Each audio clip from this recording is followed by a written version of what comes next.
Ominous start, isn't it?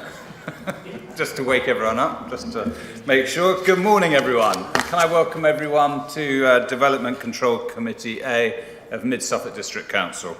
Can I first of all just remind you some of the domestic arrangements for today. Please ensure that you maintain social distance from all other persons in the chamber and the social areas. Please ensure that you wear a mask unless seated, and if you're unable to do so, and that you use hand sanitizer and wipes provided. Can we please maintain social distance at all times during the meetings and any breaks, and please ensure your microphones are muted when you're not speaking. Can I ask that you please don't interrupt other speakers? Members are reminded that they should not have alternative communication lines open, such as Teams chat, and if you are contacted by a third party during any application, could you please bring it to the attention of our legal advisor? If you are attending the meeting to speak and persistently interrupt the meeting, you may be asked to leave. Additionally, you'll be invited to speak and ask questions by myself, and we will be using e-voting for this meeting on modern.gov. I'd like to remind everyone present this meeting will be broadcast live to the internet and will be capable of repeated viewings. The whole of the meeting will be recorded except where there are confidential or exempt items. If you make any representation to the meeting, you'll be deemed by the Council to have consented to being recorded. By entering this meeting as a speaker, you're also consenting to being recorded by the Council and to the possible use of those sound recordings for webcasting and or training purposes. The Council, members of the public and press may record, film, photograph or broadcast this meeting when the public and press are not lawfully excluded. If we do hear the fire alarm today, can we please leave the building immediately via the fire exit and make our ways to the assembly point at Ipswich Town Football Club. Follow the signs directing you to the fire exit at each end of the floor. Please do not enter the atrium, which is the ground floor area and walkways area, and if you are in the atrium at the time of the alarm, please follow the signs to the nearest fire exit. Please use the stairs and do not use the lifts. And we should not re-enter the building until it's safe to do so. So, we'll now move on to today. So the introductions, first of all, we have just run through a few people here to help us today. Ian Deprez, our legal advisor. Morning, Ian. Morning, Chairman. Philip Isbell, the Chief Planning Officer. Morning. Good morning, Chairman. Phil. John Pateman-G, over there. Hi, John. Good morning. Area Planning Manager. Claire Philpott, the Government Officer. Now, Vincent Pearce isn't presenting. John's doing that today. Harry Goodrich is the Case Officer. And we have Robert Carmichael. Is there anyone I've missed? I hope not. Ward members for today, we have Lavinia Haddingham. Hi, Lavinia. We have Harry Richardson. Morning, Harry. And then we have written representations from Jessica Fleming and Wendy Turner, but we'll read those out for the relevant application. So moving straight on to the agenda, the first item is apologies for absence and substitutions. Do we have any apologies for absence, please? Thank you, Chair. We have apologies from Councillor Rachel Evan, and Councillor Mellon is substituting. Thank you. Okay, agenda item 2 is to receive declarations of pecuniary and non-pecuniary interest by members. Do we have any for today? Yep, Councillor Mellon. I just want to mention that the application 8C in Norton is in my county division. Not sure I need to say that or not, but anyway. Thanks. Okay. Agenda item number 3 is declarations of lobbying. Sorry, Councillor Field, did you have your hand up on the previous one? Yeah, it's just, I'm not sure it's necessary, but I do know the architect on one of these applications, Ed Pure, is it, I think. So he did some work from the Cobble Trust, so... Better to say it than not say it, I always think. Yeah, thank you for that. Okay, so just on to the next items, declarations of lobbying. So that's all the existing committee members have received. And on which application? Fressingfield, all the same? Yeah, good. Okay, thank you very much. Declarations of personal site visit by members. Are there any? No, none received. Thank you. Okay, so we now need to confirm the minutes of the meeting that were held on the 3rd of June, 2021. Are there any points of accuracy in these minutes that anyone wishes to raise? They're in our papers. Can I have a proposer that these are accurate minutes from, obviously, someone that was at the meeting? Yeah, Councillor Miller, and a seconder. Thank you. Okay, so the governance officer will now conduct an electronic vote. Thank you, Chair. Members, if you press the plus sign on the top right of your ModGov app, the vote for this item is now in progress and it should show in a light blue colour.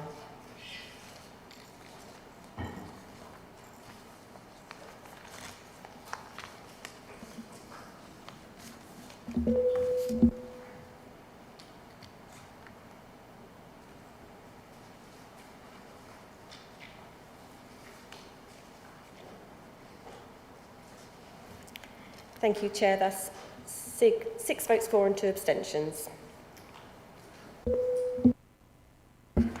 Thank you. Okay, the next item is the minutes of the confirmation of the minutes of the meeting held on the 23rd of June.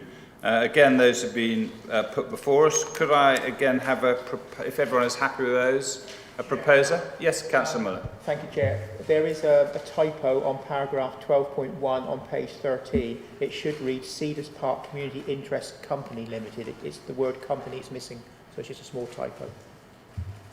Otherwise, I'm happy to propose. Thank you, Chair. Okay, thank you with that small amendment. Can I have a seconder, please? Councillor Field, thank you. Okay, again, Governance Officer will now conduct an electronic vote. Thank you, Chair.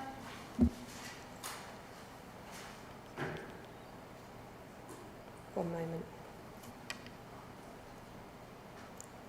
Okay, that vote is now in progress for you, members.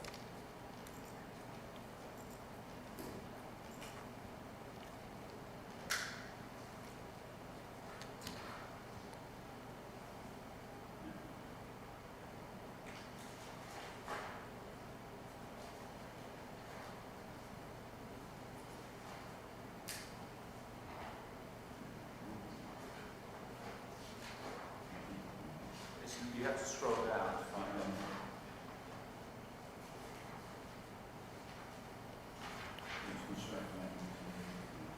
Would you like me to take... Oh, yep.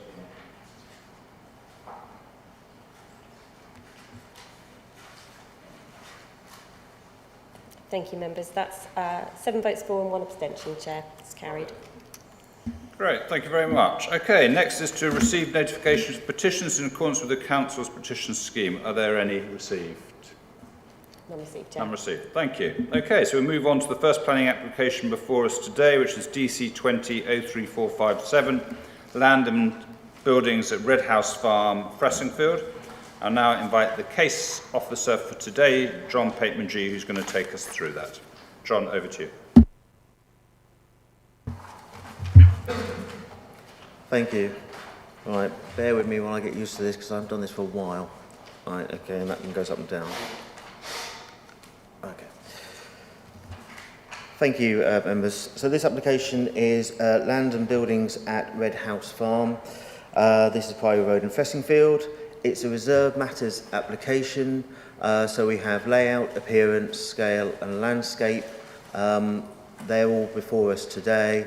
Access is not before us. That was part of the outline consent. There are other matters within the outline as well that were covered off, and I will go through those as we go through the presentation.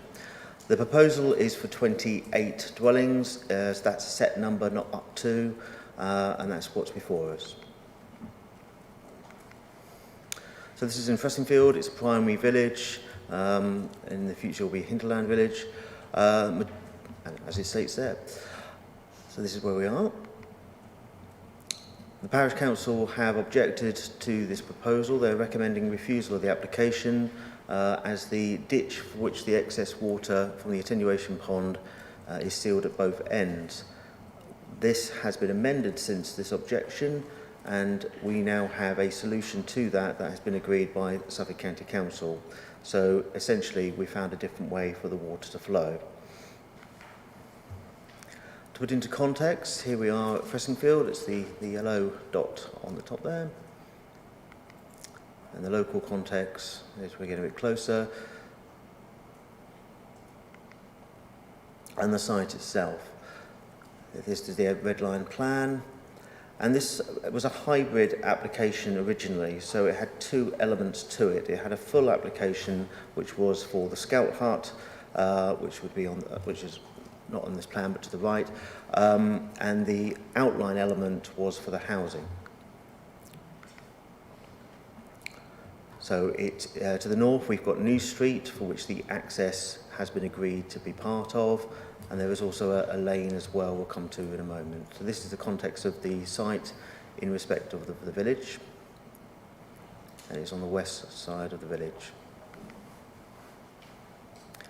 It does sit adjacent to the current settlement boundary, but it is an allocated site within the neighbourhood plan, which I'll come to shortly.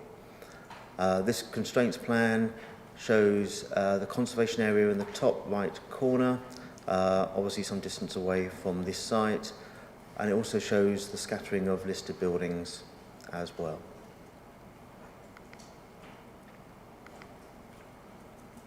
So, Fressingfield Neighbourhood Plan, which is adopted, this is one of its key allocated sites. And essentially, as states there, it's looking for 28 houses, which is what's before us, and the application complies with the requirements of the neighbourhood plan. What's that?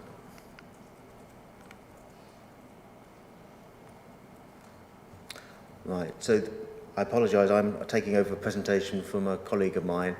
The point being raised here is that the designation of houses within Fressingfield is for around 60, and this is part of that 60 houses for Fressingfield. We have refused other applications within Fressingfield because those would exceed the 60 allocated number for the neighbourhood plan. Returning to the reserve matters, so this is the layout, and there has been amendments during the course of the application.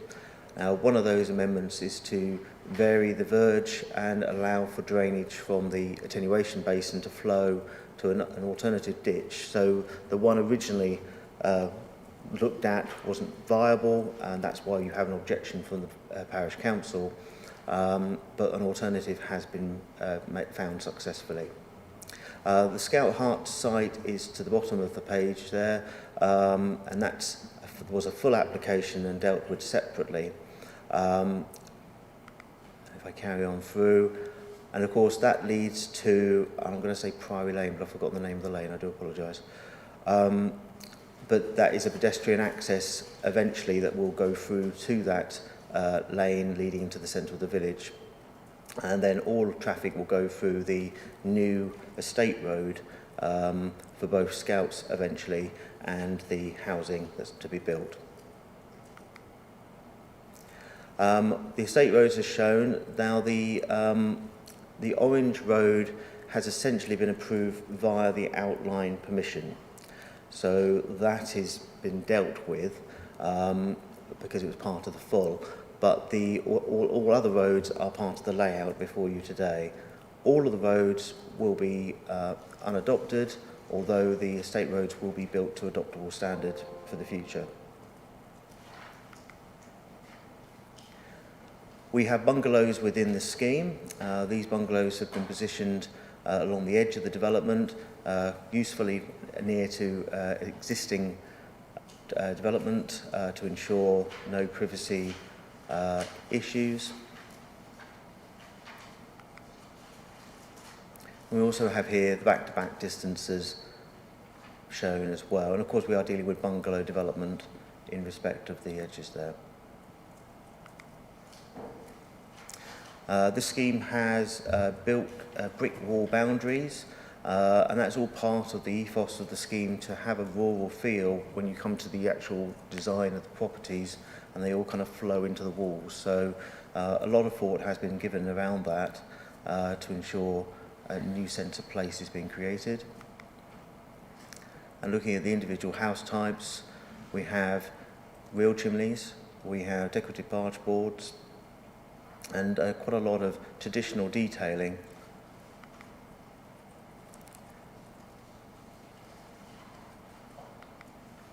And there's a wide range of styles being proposed.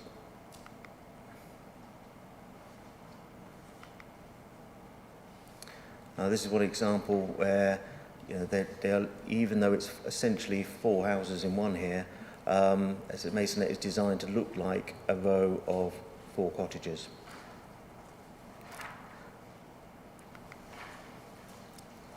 And we also have bungalows with half-hip roofs as well, which is a traditional feature. And this leads us to the front. Now, so from New Street to the north of the site, as you look, it's sort of the entrance to the site, if you like, this is essentially the street scene that is being created. Now, this street scene is actually set back. It's not on the street. You have got the attenuation basin set in front of this and the road before you see what is, you know, trying to appear as a kind of rural farmscape style in respect of weatherboarding and rural materials, and low level as well, before you obviously go into the rest of the estate. So but it is quite far set back, so you know, it just sort of doesn't really affect the street scene overly. We have traditional materials throughout the development.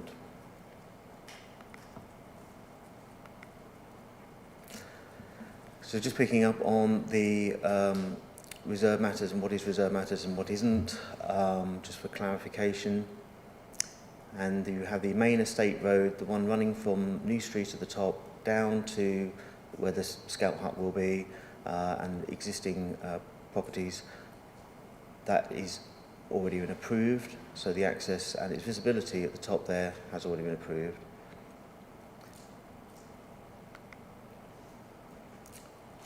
And again, just showing what has been approved already.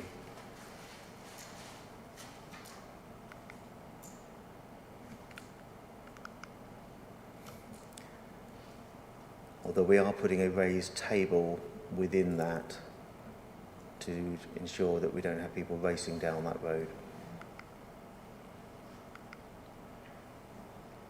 There are no triple parking. And in terms of the front-ish development, there was a concern that you wouldn't be able to come in and out of that, but we are happy that there is enough space and setback to allow turning, manoeuvring to be possible and necessary.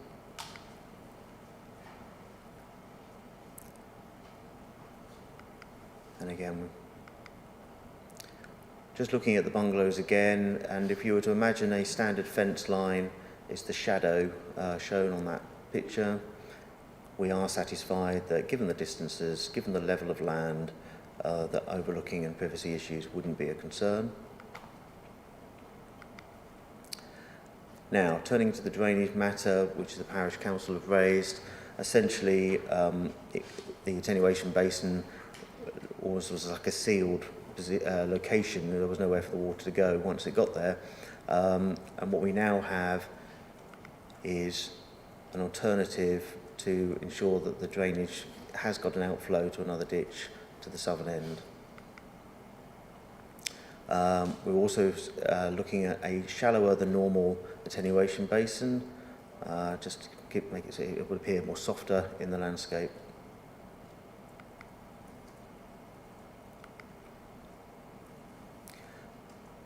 I think the landscaping otherwise is fairly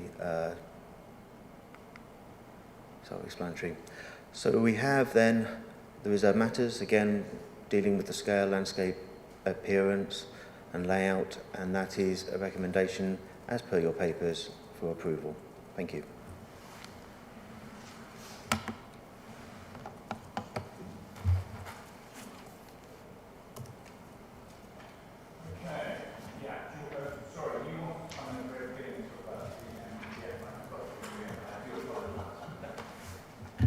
Not a problem, Chairman, but perhaps it's useful before we start debate just to touch on the fact that the government has been busy in the past 24 hours and issued a new version of the National Planning Policy Framework. So that was issued yesterday. I'm not able to give you a blow-by-blow summary of it this morning. Our reading overnight of the changes are that we now have the notion of beauty included in the concept of design. So there is an emphasis on that, and reference also to what some members will be aware of, which is a National Model Design Code. So both of those things are now relevant. The policy applies from publication, so it's relevant to the decisions you take today, and WES officers will talk to some of the issues as we go. From our perspective, reviewing this overnight, we don't believe there's anything that substantively changes our recommendation. And you will see also in the table papers you have 2 points that pick up, one on drainage matters and further advice from the Flood Authority, and secondly on highway aspects, just for the record, and we can speak to those as need be. But Chairman, in essence, the NPPF has introduced a concept of beauty and sustainability into buildings. We have an outline planning permission here though, and we have to work within the scope of the reserved matters that are before us this morning. Thank you. Thanks. Apologies for not bringing you in earlier. Okay, so questions. Yes, Councillor Muller, then Councillor Mayor. Mayor, then Muller, sorry. Thanks, Chair. Probably my ignorance. Can you talk to me about the adopting of the roads? Why they haven't been adopted? Is that normal?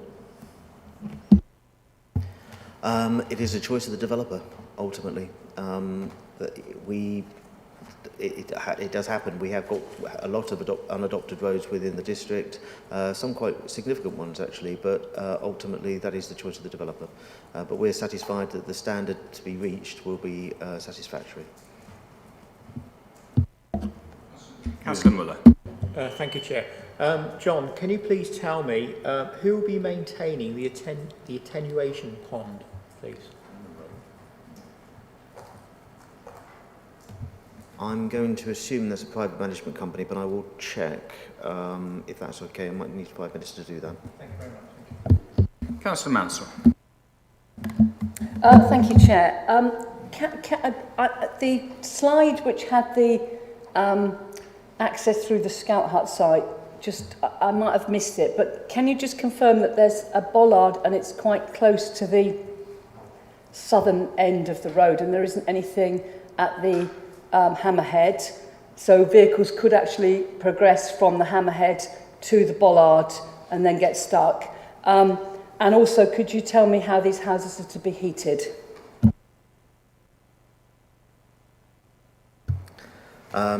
In terms of the heating, I don't know. That is not a reserved matter before us. In terms of the Scout Hut, can you possibly put the presentation back on again? I can just flick to the right slide. Hopefully. Is this at the beginning of the... It's the end. So the one we're talking about...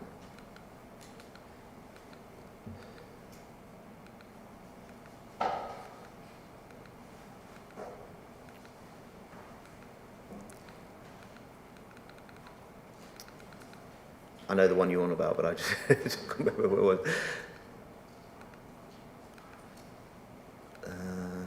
That one. So you've got the turning head, but you've also got accesses to a commercial use to the south as well.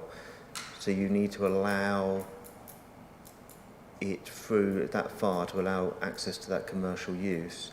But that's all I know on that part, because there are businesses at the bottom there as well.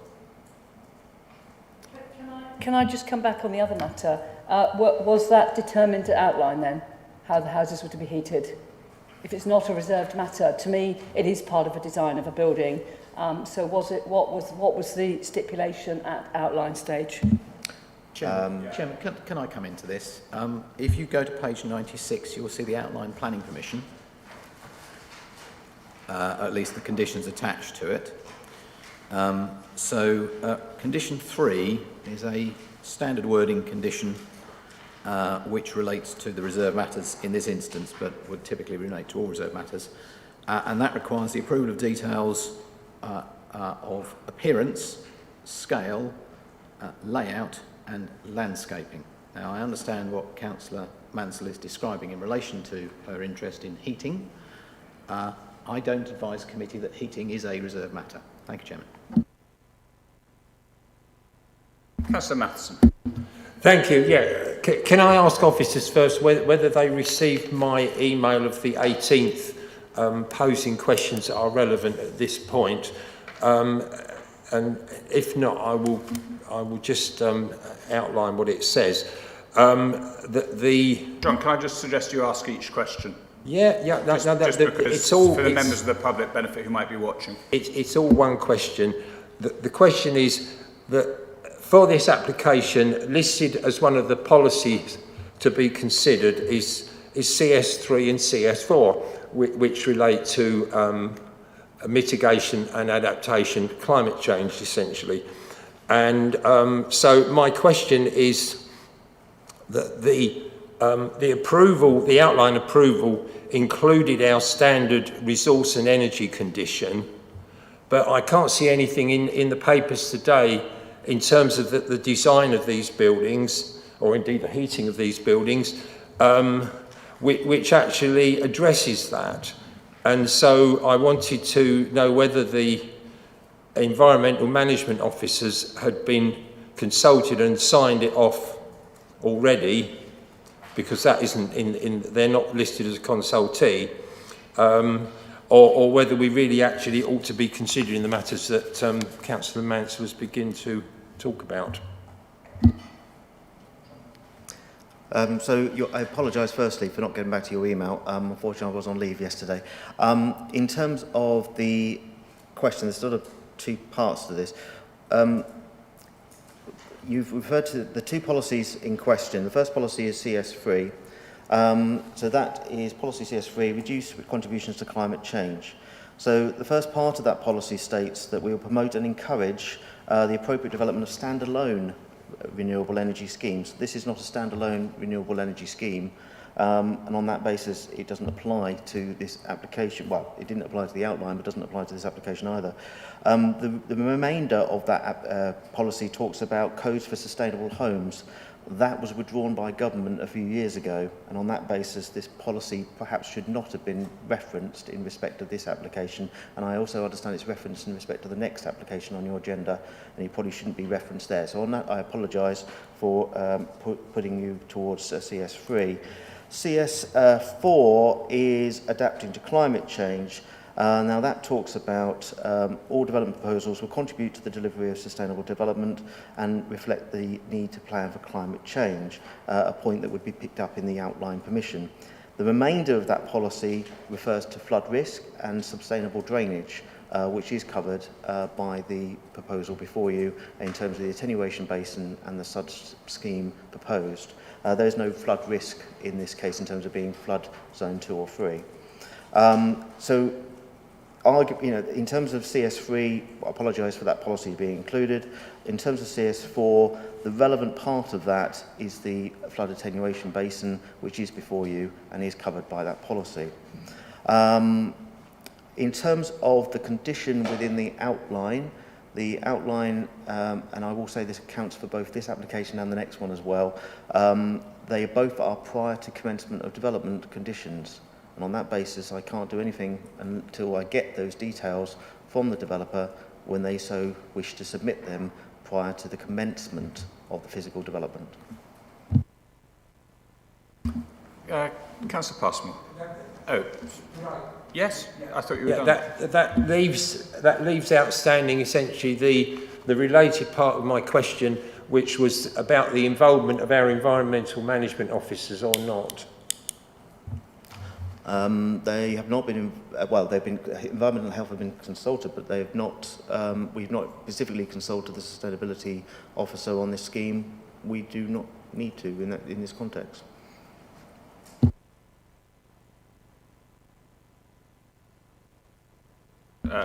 We're not in debate now, Councillor Matheson. We're just asking questions. Yep. Chairman, just for clarity, and I did send an email around yesterday to all members drawing attention to a Secretary of State's decision in Kent. I fully understand the debate that is happening and is of considerable interest to members around carbon reduction and the climate change and emergency issues. The planning process operates on the basis of confidence in the formal documents and the formal consideration process, and the plan-making process, in my opinion, is the proper place to get ahead with those matters. This decision, as I recall, was taken in August 2017, a slightly different landscape to the one we presently occupy, and we have to work on the reserve matters in relation to this application rather than any other question which we might prefer to answer. Thank you, Chairman. Councillor Passmore.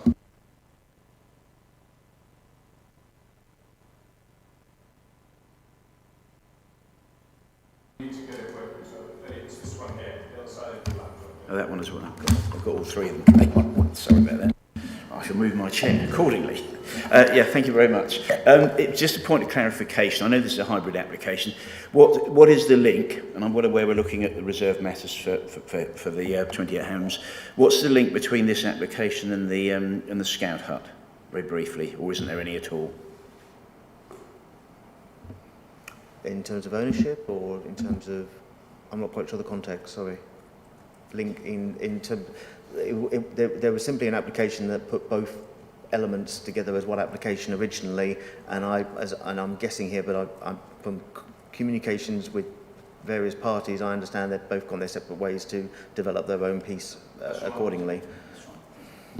Chairman, if I can add, I think from my recollection of 2017, as I was here at the time, this was something which was of importance to the community. It's identified as being so from the comments at the time, and I think this was viewed as an opportunity to answer two questions, one in terms of delivering some homes and in terms of providing that scatter. It may well be the ward member can put much more detail on that. Thank you. Councillor Mellon. Thank you, Chair. Question on visitor parking. I think it was slide 32 of the presentation had some coloured dots, but I couldn't see that there was any visitor parking there. Is it just because of the colours very similar to the other dot, or is there actually any visitor provision?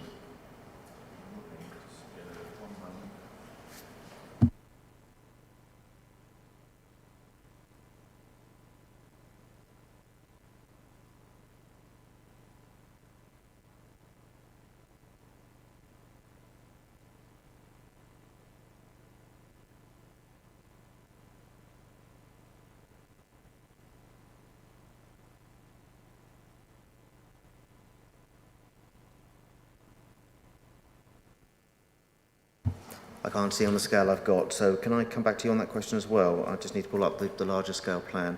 We can ask the applicant as well when they come up. Yeah, I would imagine the visitor parking, I think, is in the parking court in the top is where the visitor parking is, but I just need to clarify that. Thank you. Any other questions at all for the officers? No? Okay. Oh, sorry, I didn't see you there, Living. Sorry. Thank you. John, I had an email this morning from the parish council saying they haven't seen the drainage plans, and frankly asking for this to be deferred or referred. I mean, why would that be? Why would they be writing to all the committee to say they haven't seen the drainage plans? I don't know, but I can check the consultations in just a moment as well. I'm sorry, I'm just trying to log back into the application to find it for the car parking. So Is the drainage plan on the website? I will check in just a moment. I'm just going to log on now to check. If you could just give me 2 minutes and I'll get on to this.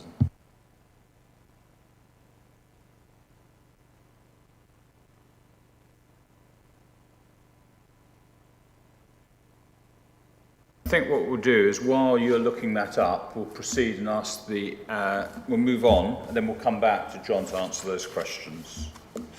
Okay, so we now move on. So, for public speakers, we don't have a representative of the parish council here today, or an objector or a supporter, so I'll now ask the agent to come to the chair, and you can do it from there. Great. So you have 3 minutes for the committee. And we have the timer here, so over to you. Thank you very much. Good morning. Thank you for the opportunity to speak to you today in support of our application. My name's Ed Thiel. I'm the architect and the agent for the development. As we just heard from the officer's reports, reserve matters application for an outline extant approval. The original approval being the hybrid of this development and the adjacent Scout Hut, which is being developed separately. The scheme is for 28 new dwellings, of which 9 are affordable units and a further 9 are bungalows. The scheme has been developed over the period of the application and during pre-application through consultation with the local planning authority in response to stakeholders, consultee comments and neighbours. We're therefore confident this is a scheme that is well developed and considered, being both sensitive to the site and its wider setting, and have positively looked to address the comments raised during the application. Concerns raised over drainage have been thoroughly considered and have all been responded to since the comments were raised. The pond to the front of the site will enhance biodiversity and provide an attractive feature, but will also act as an attenuation basin. Water from here under flow control and with the benefit of a pumping station will run south through the site and away to the existing open drainage course to the south and west of the site. Further to this, all paving and roadways are designed to be permeable to further reduce the impact of rainwater and surface water on the site. The main estate road, which will be built to adoptable standards, will have additional surface water attenuation and oversized pipes to help with this. This has all been developed by civil engineers G.H. Bullard, meets both local and national guidance standards for a 1 in 100 year storm with a 40% over increase. Simply put, the proposed works will alleviate the concerns raised during the course of the application and ensure that the water from the site will not impede on or impact upon the existing drainage of the village. The site has a wide variance of property types and plot sizes with a mix of 1, 2 and 3 bed dwellings, with the affordable housing requirements ensuring that the site will appeal to a wide range of occupants and purchasers. Fressingfield is an attractive village with a well-established local plan, and in response to these factors we've carefully considered not only the layout but the materials also to ensure the development will fit both the settlement pattern and styling, with local and typical details and materials selected. A range of building types have also been included to ensure a varied and interesting feel to the site. Bungalows have been placed to the existing neighbouring properties to ensure no impact on amenity or privacy, and largest dwellings overlook the fields beyond the site. Good-sized open spaces have been created for added amenity use, as well as creating a sense of open space within the site and on-site layout has been carefully considered to avoid overlooking of new and existing houses, as well as ensuring all plots have adequate and enhanced private space around themselves. Via outline approval, the principle of development on the site is agreed. Fressingfield's neighbourhood plan has allocated this site with 28 dwellings, and therefore the site and proposal responds to the identified housing requirement. Not only this, but we have developed this proposal in a thoughtful and sensitive manner to enhance the village. Thank you very much. That was spot on 3 minutes. Thank you. Okay, any questions? Yes, Councillor Mayor. Thanks, Chair. A question regarding the roads that are built to adoptable standards, and apparently it's your decision not to get them adopted. Can you expand why you decided that's the correct route to take? That's a choice that the developer has made to, which is, as the officer John said earlier, is not an uncommon one amongst developers. We are building them to the standards expected with all the sort of the build-up and the sizing and dimension. So it's all been designed along the standards set out by Suffolk County Council, but the developer has made the decision to maintain them as private roads. Is that purely on cost then? I believe so, yes. I'm sure the residents will be delighted in years to come when they need resurfacing. Okay, any other questions? Yes. Councillor Matheson and Councillor. Yeah, further to the questions to the officer, how are these houses going to be heated? I believe the intention will be that there will be the use of air source heat pumps. Councillor Mansell. Could you just clarify whether there are to be any affordable bungalows? Because in your presentation, you said 9 affordable houses and in addition 9 bungalows. I just wondered if there were any affordable bungalows. I'm trying to look at the paperwork. One paper says that there are some and another bit of paper says there aren't. No, there aren't any affordable bungalows, I don't believe. The split of the affordable units and what is what in terms of bedroom size has been discussed at length with strategic housing. We did look to include an affordable bungalow and were asked to change that around. So the mix of affordable is 4 1 bedrooms, 2 3 bedrooms and 3 2 bedrooms. Can I just ask for some clarification, because I've got the strategic housing response up on my screen, and it says proposed homes for affordable rent, and it includes 2 two-bed bungalows and 1 three-bed bungalow.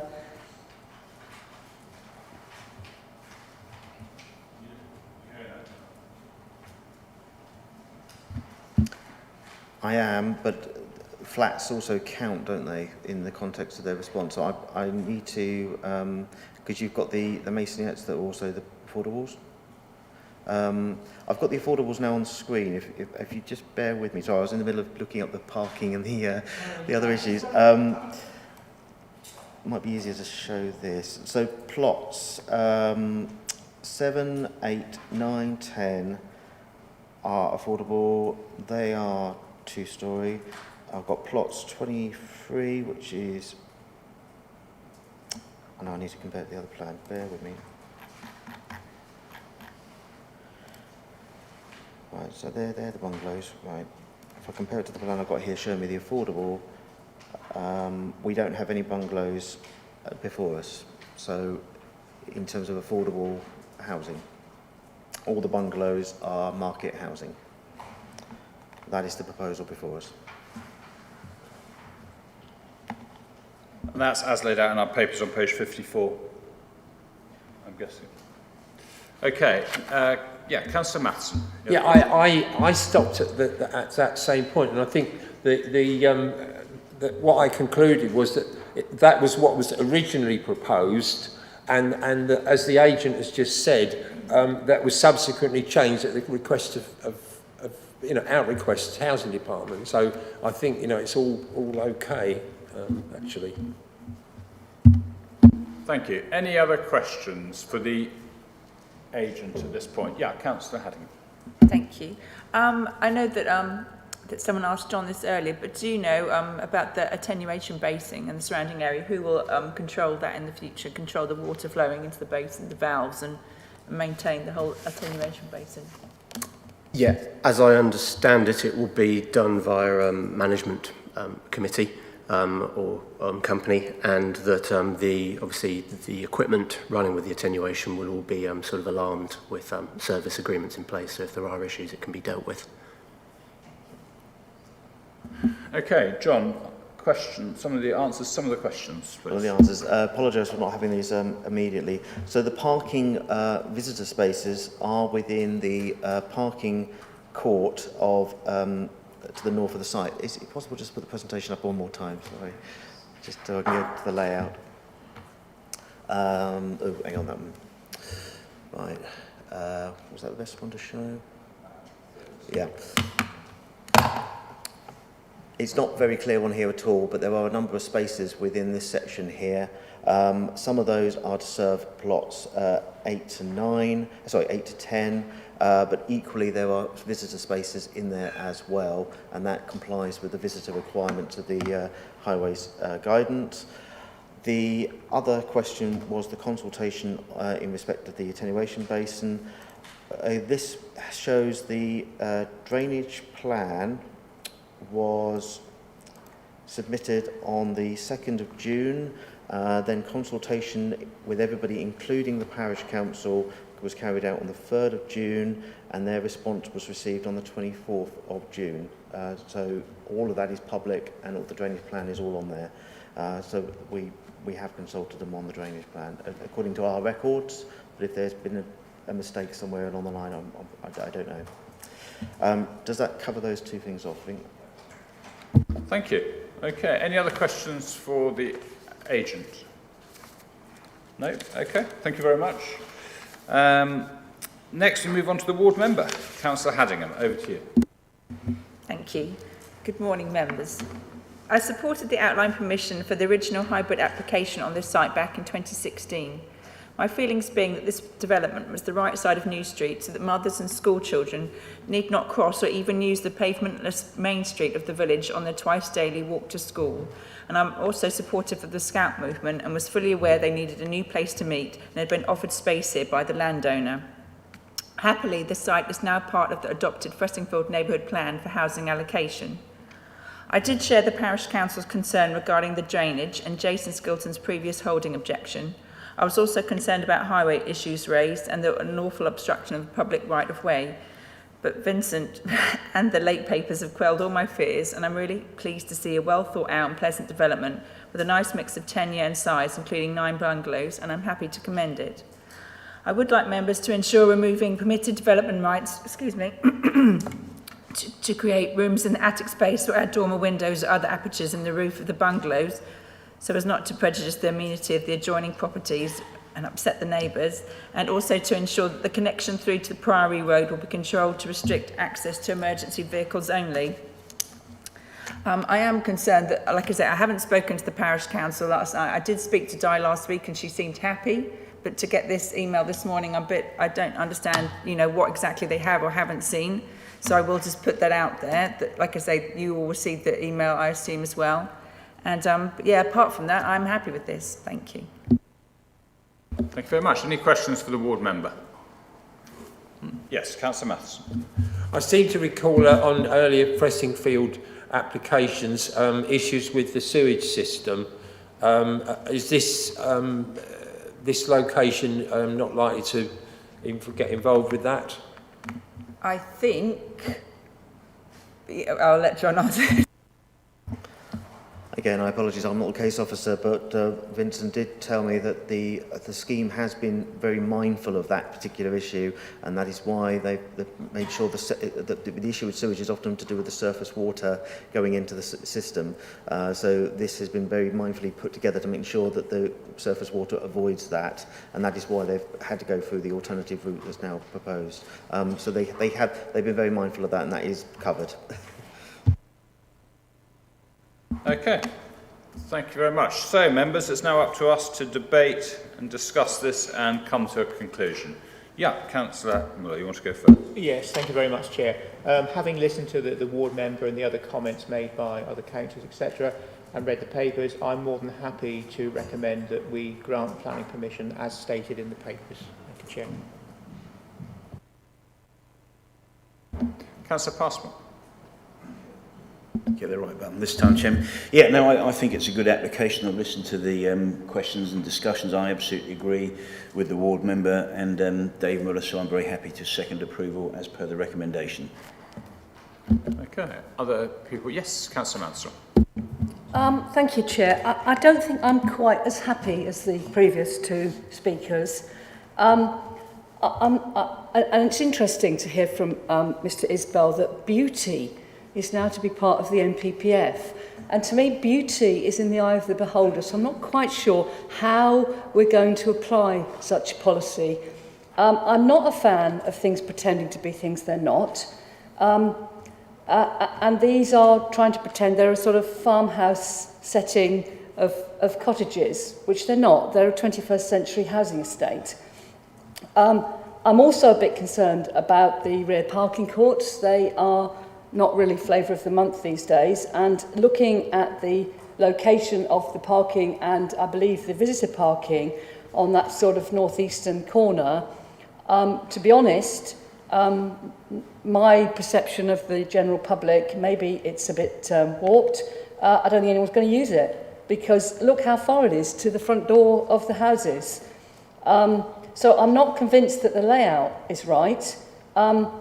I'm pleased that the agent said that the houses were to be heated by a source heat pump, because on first sight of this layout, I thought the roofs aren't really the right orientation for solar panels, but okay, they're not going to be gas heated. That is a plus point, but I just don't think it's the best layout. I think the rear parking courts could cause problems, and I don't think they're going to be used.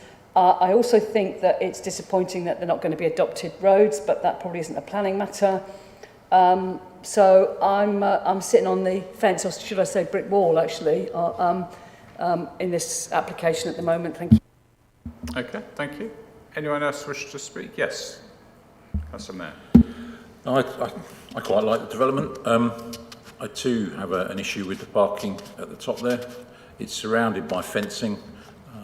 There's no natural visibility to protect the vehicles parked there, and I'm sure Fressingfield don't have any yobbos, but it could be an attraction for the youth to gather and cause damage, etc. So I'm not sure that's a sensible idea, but in balance, I'm happy to support this scheme. Councillor Matheson. Sorry, thank you.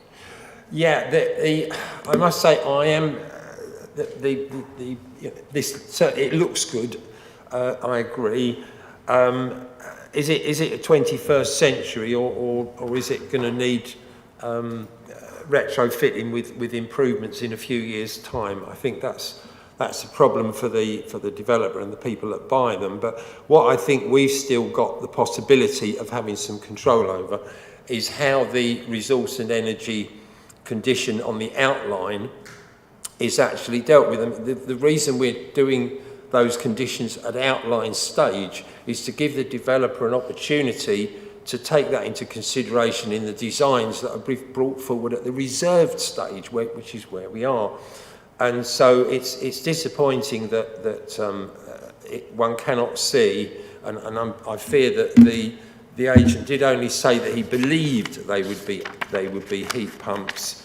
So really, that's not very reassuring in terms of dealing with the imminent current climate crisis. So what I would ask members whether they would agree is that we actually bring back to committee what the Environmental Management Officer says when they do see how the energy condition is going to be discharged. But apart from that, I'm reasonably comfortable with the application. Councillor Field. Yes, I think I'm reasonably comfortable with it. Considering the issue of beauty, it is in the eye of the beholder, as was said. I'm certainly not in favour of things pretending to be what they're not, but then whenever I see applications for starkly modern housing developments, I see colossal local opposition to that as well. So I'm inclined to think that perhaps the vast majority of people don't think exactly the way I do. So I'm happy to support this as being more likely to be the sort of thing that local people require. I think I'll leave it there. Okay, no one else wishes to speak. So I guess the question for Councillor Muller and Councillor Passmore is we've had a couple of requests. We had one on permitted development rights from Councillor Haddingham, and then we had one from Councillor Matheson. I don't know how you want to play those two. It's over to you, as you proposed and seconded. Yeah, there is a mention about the permitted development rights in the actual recommendation. There is, on this particular one. The condition that Councillor Matheson raised, if that can be added, I've personally got no objection to that. So I guess the question is, what would you want?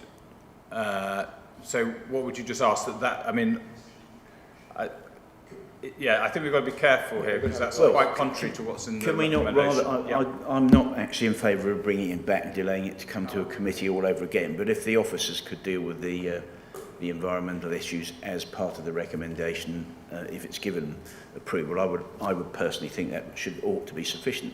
We already have lots of policies, don't we, on this anyway. That's my view anyway. Possibly if I can help. So this is in regard to the sustainable energy, sustainable statement condition. Ultimately, when a discharge condition comes forward, at this moment in time, it is a delegated matter. However, I can only give you assurance that we do consult the environmental health section and their sustainability officer within that, and he's obviously the expert that we have in-house to look at that, and we, there is the possibility that officers may go against their recommendation, but it is very rare, and we need justification. But they essentially would listen to the expert advice given in the management of that condition. I do also take the point that the condition does say prior to commencement, and members may be aware, in the last year we have been changing that model condition so it is ahead of the game to be concurrent with reserved matters, but we are looking at a legacy, even though it was a few years ago, that we are dealing with now, and in the future it is an evolving process. Okay, so I think that's covered off as what you're really saying. It happens automatically. Yes, I'm more than happy with that, Chair. Yeah. Thank you. Okay.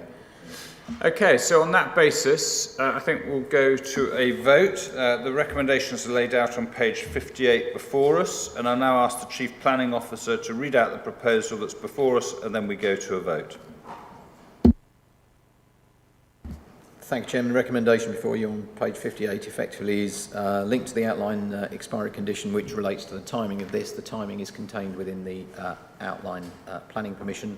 Second condition, obviously, is for a plans listing condition to ensure that the approved drawings are what we get. And one of the things that's interesting about the latest NPPF is that it does specifically include a paragraph regarding the subsequent amendment and change to scheme designs as being something that can lead to a reduction in quality. So just for information, that's a point there.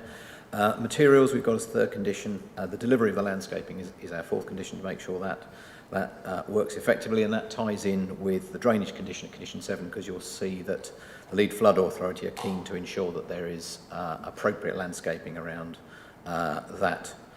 Fifth condition relates to EV charging and provision, and you can omit condition 8 because that's a duplicate of condition 7. Condition 6 removes permitted development rights that Councillor Hadding was interested in relation to a number of things: extensions, operations, alterations and new openings to ensure privacy and amenity. And obviously condition 7 relates to the advice of the lead flood authority in relation to drainage. Thank you, Chairman. Could I just clarify, you're removing number 8 because it's pretty much similar to number 5, but it just says EV provision. Does that include the EV charging provision for the rear parking courts? So for clarity, Chairman, if we can make condition 5 EV provision and charging, so that we have thoroughness in what we're proposing to you. Councillor Mann, no, that's fine, same point. Okay, good. So on that basis, we can go to a vote, having been proposed by Councillor Mann and seconded by Councillor Passmore. Thank you, Chair. Members, if you go to your ModGov app, the vote is now in progress.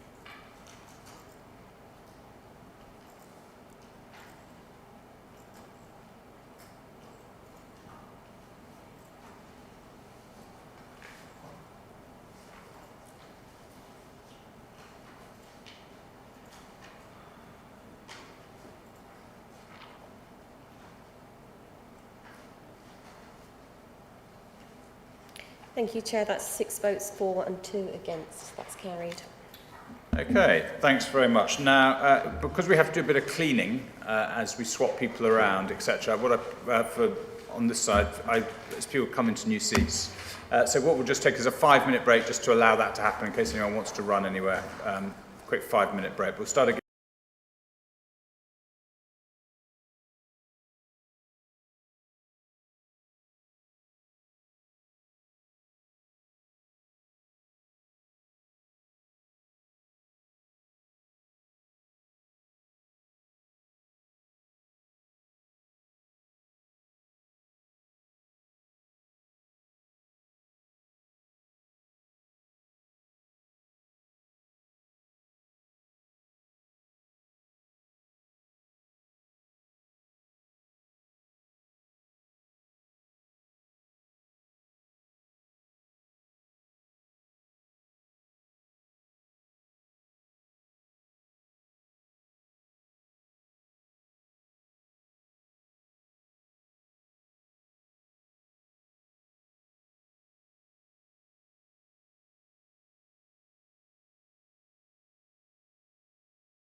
So, welcome back, everyone.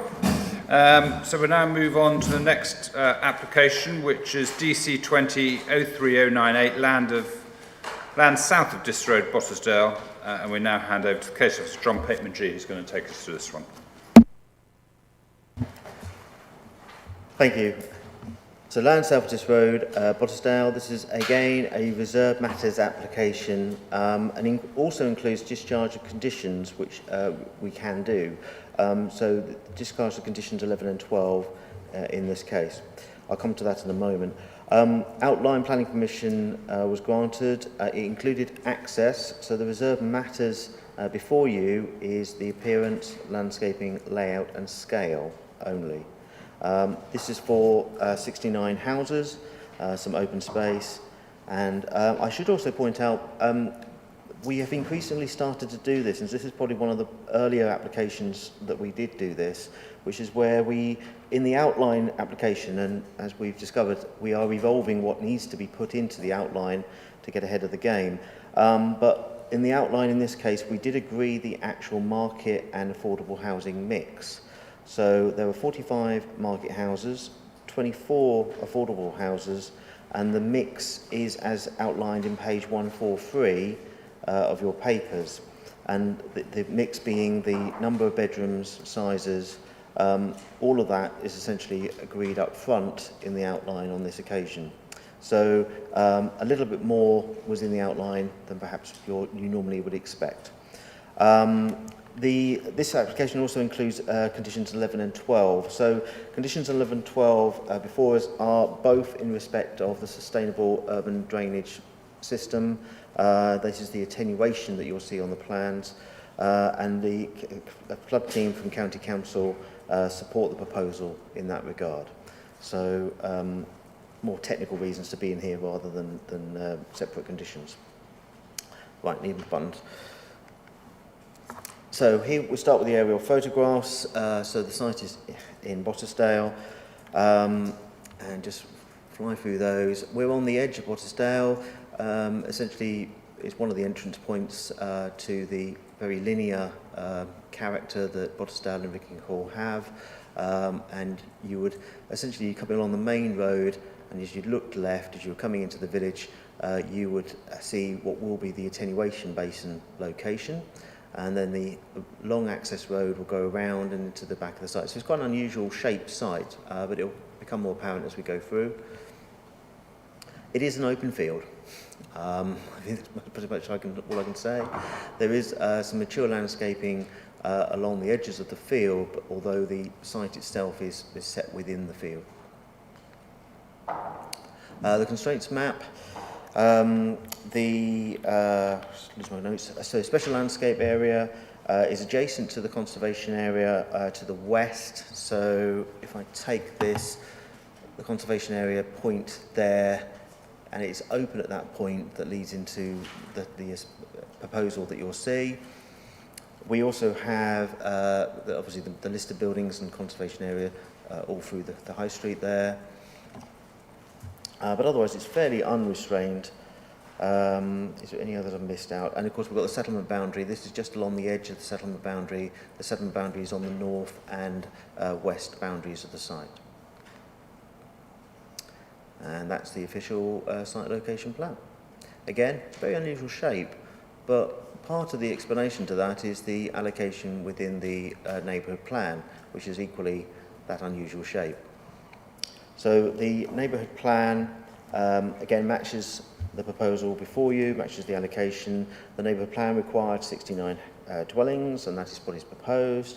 And all the elements on the indicative plan within the neighbourhood plan are what is before us, and in the locations that the neighbourhood plan suggests.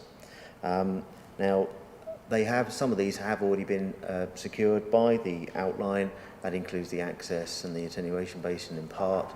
And we also have the footpath link to where the conservation area starts as well. That's the site layout. The scheme itself, given the layout plan, the site location plan, there's only one place you can put the housing, and that is in that section there. We have an open green to the front, and we have the attenuation basin to the north. We have a snapshot of the housing types, a wide mix of materials, use of bay windows throughout to add character and texture.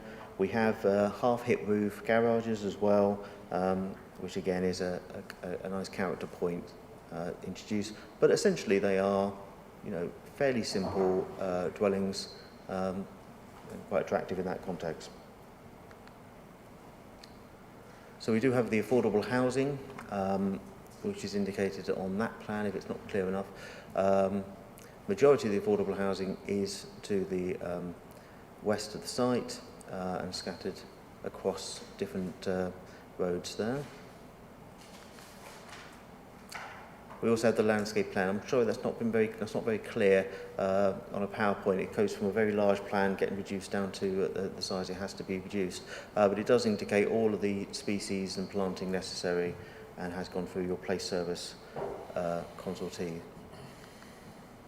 I thought it'd be useful to have a close-up of the layout plan.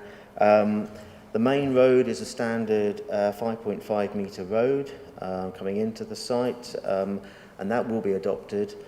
The orange, not on here at the moment, you'll see orange in a minute, and the white will be adopted, and the red, which you can see on this plan, will be private road offshooting the adopted road. Only one dwelling in the entire scheme has triple parking, and that is this one here. Number 50, I lost the number, it doesn't matter, but it's, yeah, number 54. But the third space, or the garage, in this case, is actually surplus to highways requirements, so we could just delete the garage and it would be in compliance with the highway requirements anyway. So we don't feel that we should fall foul on that in this particular instance, but I will leave that for members' debate. Then we've got the other side, so we have the orange bits here, which obviously is a change of materials but still adopted, and the element here will be still adopted, and the private roads in terms of the darker red colour, and we have the link through to Chapel Road, or Lane, sorry, which would then lead you into the rest of Botesdale. Along the edge here we have the majority bungalows from the road just there.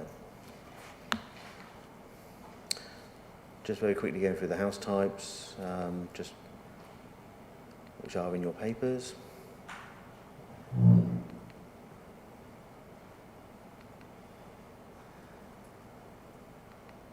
There are no chimneys, I will say. And views, like I said, it is a field. And it's sort of the main context to put into this is that these are the bungalows running along the top end of the site. So I'll just click through those. So from Chapel Lane, that's the view from Chapel Lane into the site where the footpath will be. Through there. So that area of hard standing was essentially that area there, and then you'd be looking through. But the views across means you can see these bungalows and the backs of those at this moment in time. So this is reserve matters, and the recommendation is for approval as per your papers. Thanks, John. Can I just check, because on slide 8 of our pack it shows multiple, it looked to me like multiple triple parking. So is slide 8, is it just the way it's come out of the printer, or is it that they've changed it? Well, I needed to take a high look. The problem with the taking pictures from our uniform system and putting them across into a PowerPoint is you lose the resolution sometimes, and I think that's what's happened here because of the nature of the drawing. So, for example, these kind of look like they might be double lines, but actually they're extended. They're longer than average car parking spaces. They are just one parking space, but they are longer than average. Therefore, on a low resolution, it almost implies there should be another space there, but it doesn't look quite right. Can you go to the next bit over? Yep. Previous. Oh, sorry, wrong way. That one. Yeah, so So these are 1, 2, 1, 2. So they're 2, not 3. And again, these are 1, 2, 1, 2.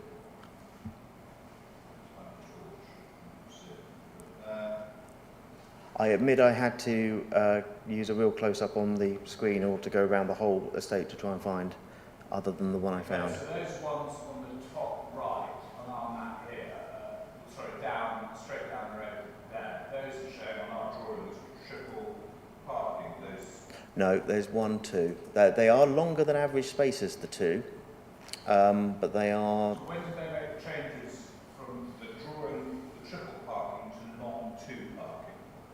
I don't know that, I'm afraid. That's the drawing I had as the most up-to-date drawing. Okay, so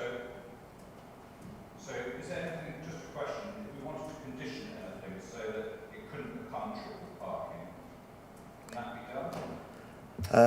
I think it would be very difficult because equally, if they wanted to, they could extend their driveway all the way to the back of their gardens. So have we got slide 8? Slide 8? Hang on. Have we got slide 8?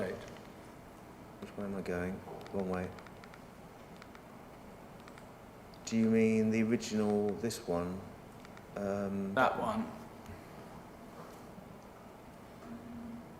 Okay, that's not going to help us. The slide 8 in our pack, I'm just nervous. In slide 8 in our pack, it shows multiple triple parking, very clearly defined. But I just want to make sure, and now you're saying, no, they're long 2-car parking. I hope that isn't a way of, it hasn't changed from long 2 to 3, but we can ask the applicant.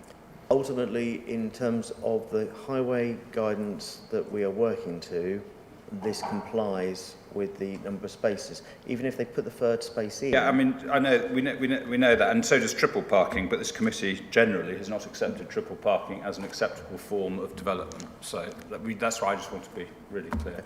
Obviously, you have got one on this plan, on the latest plan, showing a triple parking. If members consider that to be inappropriate, if I go back to it... That's one, yes, one, that's a reason. Again, I would ask that members, if they wish to alter that one singular point, we would be happy to maybe look at that again with the developer if we were to be delegated authority to do so, and we can probably, because there's enough space there to basically put them side by side, possibly without any harm or anything else. So that there is actually a possible solution there on that one. Thank you. Okay, any other questions? Yes, Councillor Muller. Yeah, John, can you tell me how much visitor parking there is on this proposed development, please? Thank you. Not immediately, but can I look that up again and come back to you? I'm sorry, this is not being my case. I didn't have that immediately to hand. Thank you. So with all that thing, I've lost... can you just let Mr. Councillor Matheson go first, because I've lost the plot with that long conversation about the parking. Sorry. Councillor Matheson. Thank you. We introduced the concept of concurrent submission of the resource and energy statement relatively recently, unfortunately. So presumably the same thing applies to this one. Does it apply that the applicant has not brought forward proposals for that, how to meet that condition? I'm not aware that they have come forward with that, and it's not required until prior to commencement of the development. So prior to commencement, yeah, only, right, yeah. There's no evidence on the layouts, as far as I can see, that they've taken into account orientation, for example. And I wondered what the slope of the land is in this case, but perhaps that will be for the ward member's not here either, is she? Ultimately, the orientation of the properties is part of the layout, which is before you, which is the reserved matter. Councillor Mansell, back to you. Thank you. I've now made a note of what I wanted to ask. Firstly, could you point out the location of the affordable houses on a plan? I think I might have seen it in the papers and I can't find it now. Could you tell me if the little patch of trees and grass between the cycle link and Chapel Lane, is that a bit of public open space? what are your comments about the parish council's objection about the policy 15 of the Botesdale and Rickinghall neighbourhood plan, which states planning applications should be demonstrate how they satisfy the requirements of development design checklist in Appendix 4? Thank you.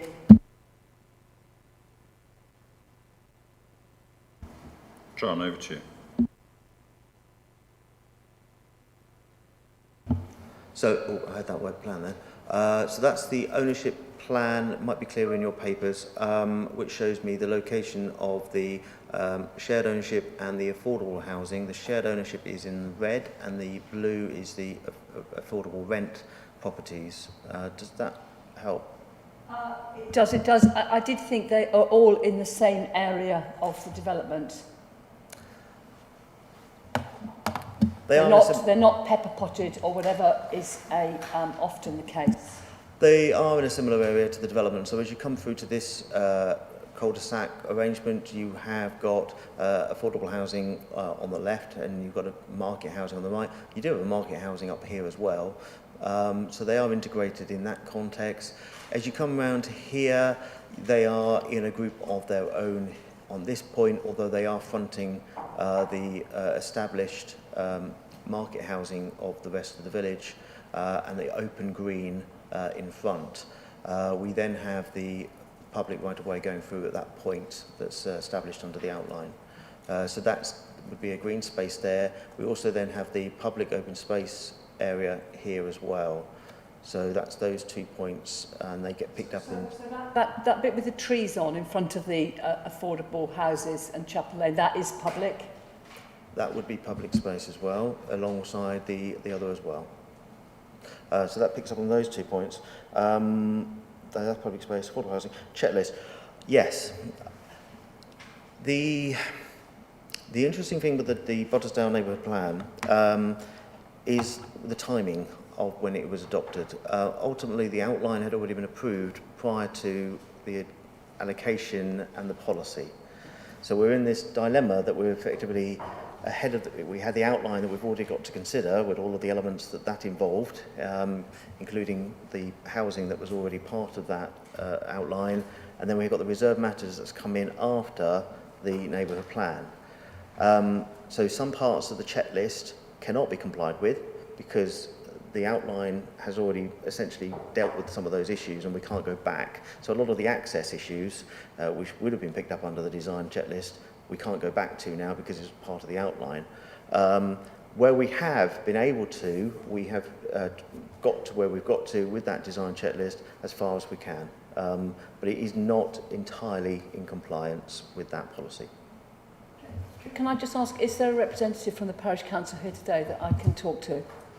I just wondered whether there was something specific in this design checklist that they were upset about, but obviously we don't know that. I will say one other thing, if I may, Chairman. We did have a meeting with the Parish Council, myself and the case officer, to go through the relevant elements of that checklist, and we have spoken to the agent who amended their plans as best they could, given the constraints of the outline, in order to match as many things in that checklist as possible. I'm not trying to say we did as best we can, but we tried our best here to meet that. But we can't deny that there are elements in that checklist that just cannot be dealt with because we're in between two applications here. Any other questions? Yes. So sorry to go on about this checklist. Has the developer submitted a design statement indicating where they have and have not complied with the checklist?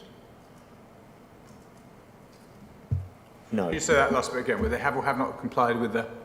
As I understand it, the Parish Council are seeking a design statement indicating how this development either complies or does not comply with the Policy 15. Have they submitted that design statement? They haven't and not required to either. Okay. Next question then. We've been told that the MPPF now includes beauty. I haven't seen that new addition. Does that have any impact on this design issue that we're looking at? Before you is the reserve matters of appearance. If you consider the appearance of these buildings not to be beautiful, that is your debate and your deliberation. So there's no further detail in the MPPF as to what constitutes beauty.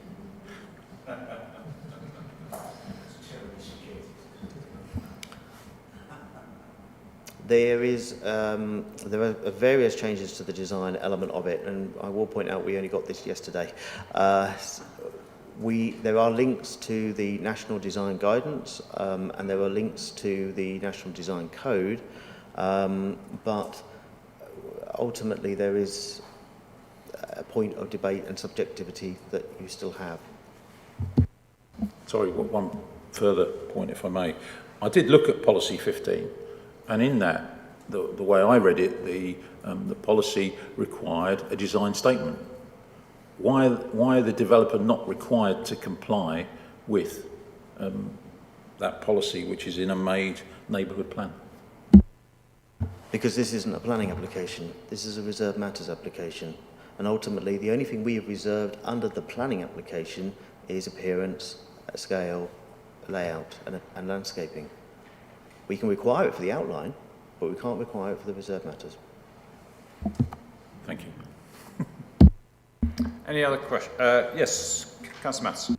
Yeah, I don't suppose there's any evidence of how they're proposing to heat them. And is Rickinghall Botesdale on the gas grid? Does anybody know? Is there going to be a temptation to connect to it?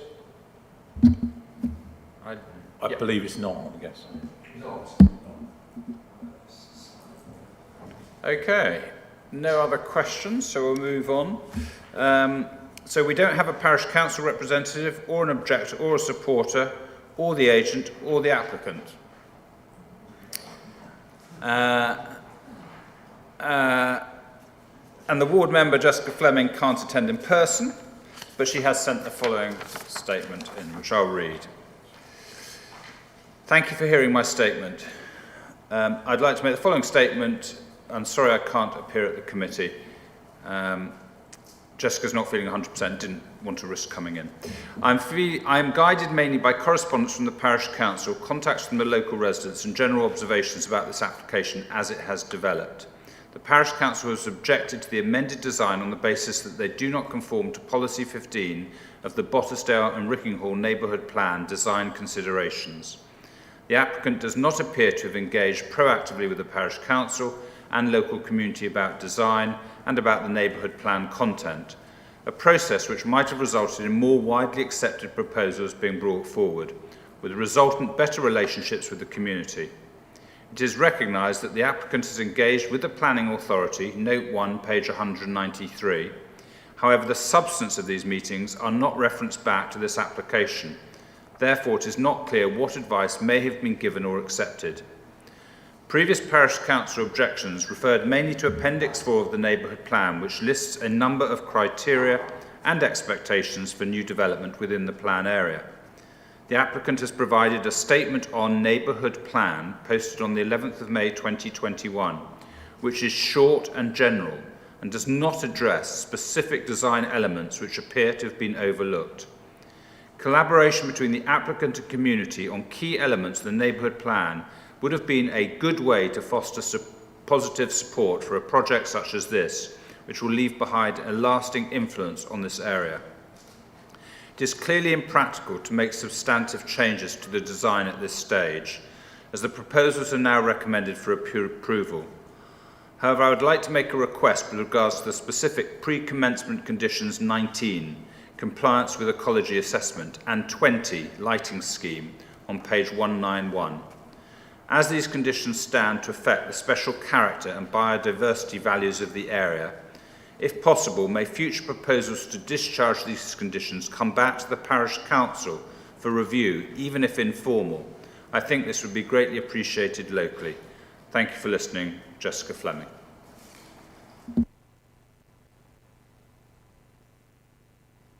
Councillor Mansell and Councillor Passmore.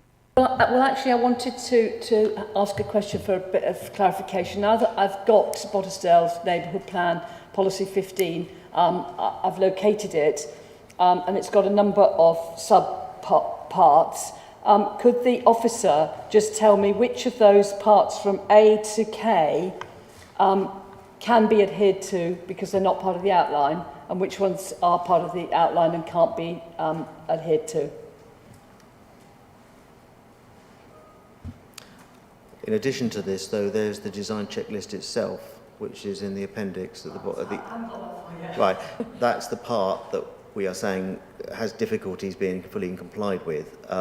In terms of the main policy itself, and I've got it in front of me as well, most of this is subjective judgment on the design merits that is before you.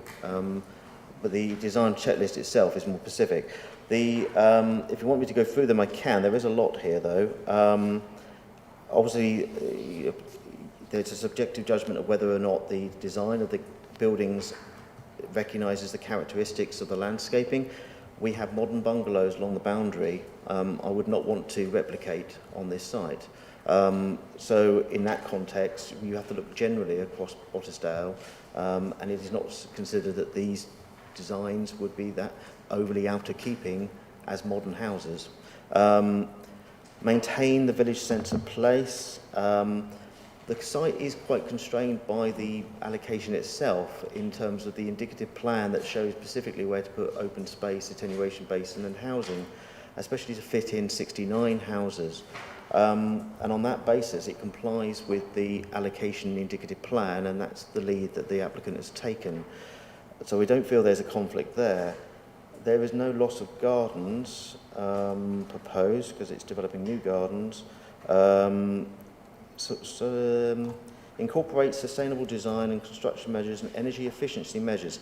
On that one, there is a conflict on the basis that we're back to the same issue. We've already conditioned that point under the outline, so in the reserved matters, we can't deal with that now.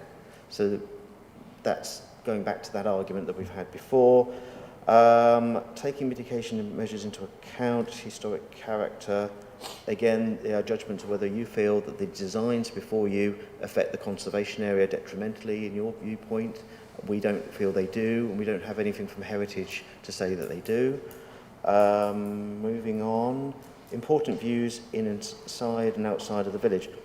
Again, do you feel the design, the landscaping is sufficient? That is before you to determine in terms of the views in or out of the village. We don't consider this to be detrimental sufficiently to refuse, and on that basis we're not recommending to go against that part of the policy.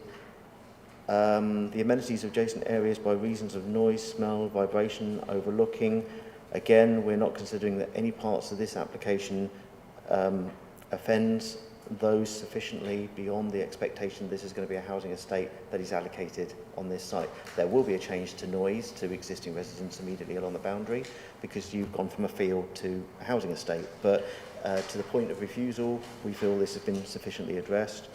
I'm just looking for the rest here.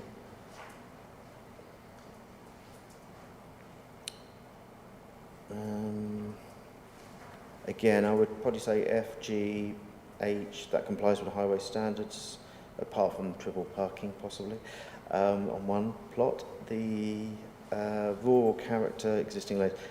Unfortunately, I would argue that you get to the point where they are fairly generic design aspirations, and we don't feel as officers, but you can have an alternative opinion, that this offends any of those elements.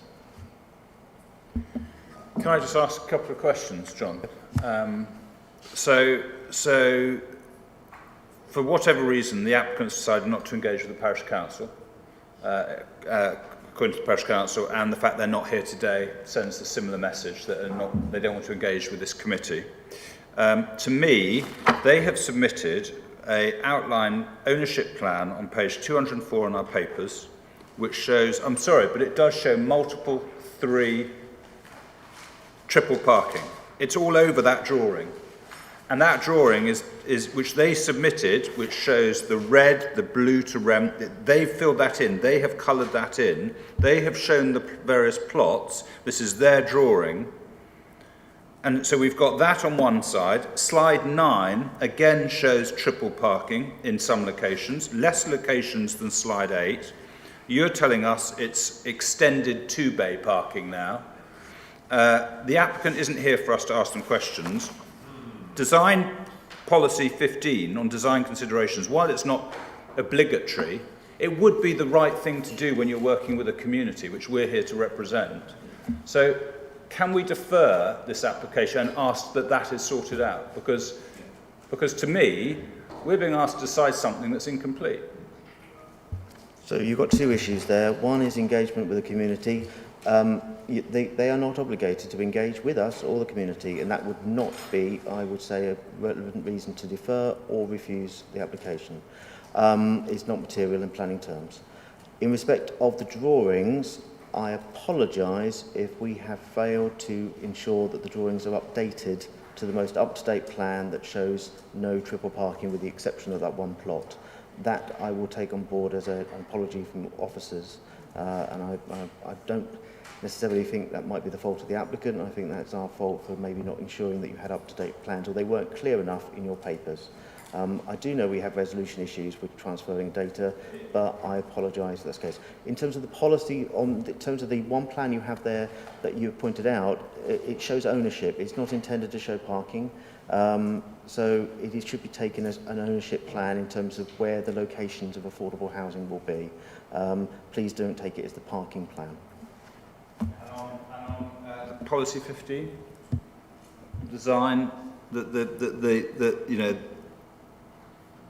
in terms of fitting in with the, you know, the Botesdale request, that having some sort of input. There's no requirement in planning law that has to require the input of a parish council or any community group. Okay. The applicants do not have to engage. It is highly encouraged within the NPPF, highly encouraged. But it's not required, and it's not required in any planning law either. It's not, and unfortunately, policies, even in neighbourhood plans, can't require it either. You know, I think it's really disappointing that someone, and we're not in debate now, so I'll come on to it. Councillor Passmore, is there any more questions before we get into debate? That was the question I was going to ask you, maybe obviously, and I was going to say I think there ought to be grounds to defer this, because if we haven't got the correct documents here, the latest ones, it's not a question of blaming anyone, John, but the fact is, how can you make a decision if we don't see it in front of us? So therefore, I think there's plenty of legitimate grounds, even if it was just related to parking, to say we should defer it. And I would also echo Matthew's point of view there. Whatever the requirements in the law and the compliance about consulting them, it's a bit crass as not to go and consult with the parish and do what you can to work with communities. And as Matthew says, and I think we all agree, regardless of our political position here, we are there to represent our communities and we'll be failing in our job. So whilst the question I was going to say, I think we do have grounds to defer this, so I just wanted an answer to that, which I suspect you've already answered to Matthew, but I would, if we get to the debate, I would be inclined to suggest we do move to defer it for those reasons. Also, this issue about beauty, it's a very interesting concept. We could debate it all day long. And I personally think I would have a difficulty saying it is a beautiful design. Perhaps that would satisfy the defence.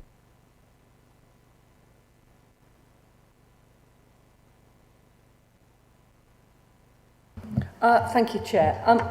Personally, I don't have a problem with the parking map. Sorry, I thought we were in debate. No, we're not in debate yet. Oh, sorry. I thought. It was really offering a view on the parking, so So are there any grounds for us to defer this based on what we're being asked before we go into debate? John and Ian, please. So in terms of the plans before you, looking closely, I've had to zoom in, to the ownership plan, for example, you are quite correct, there is lots of triple parking shown on that plan. If we then move on to the more up-to-date plans, that has been removed. The distances, I'm just trying to quickly measure. Are they moved?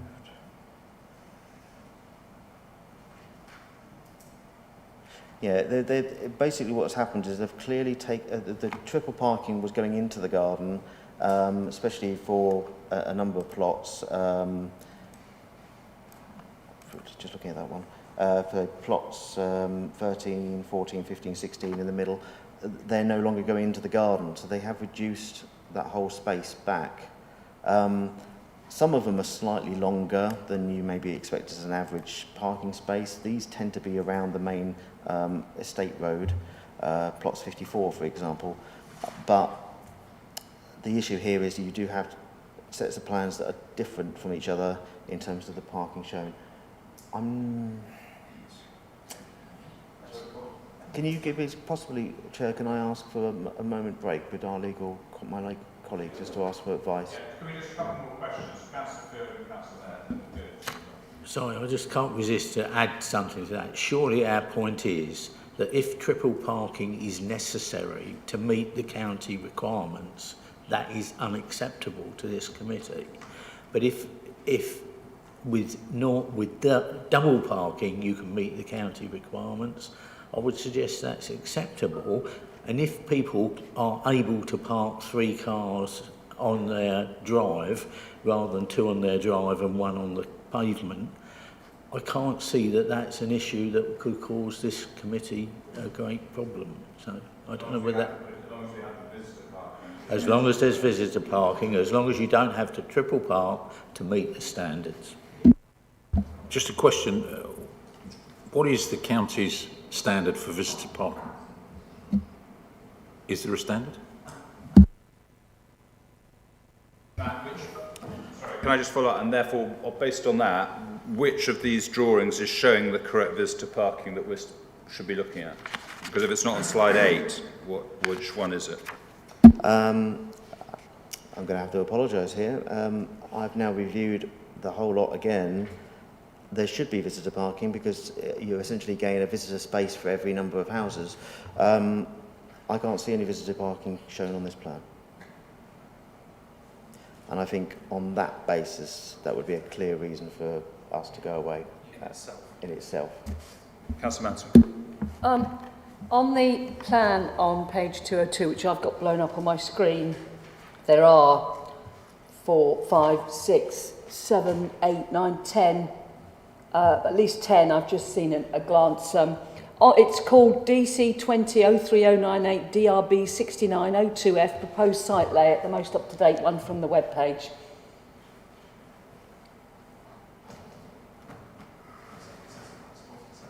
I think it's called proposed site layout colour was where I got it, 11th of May 2021. And I think that is the same as the one we've got on page 202.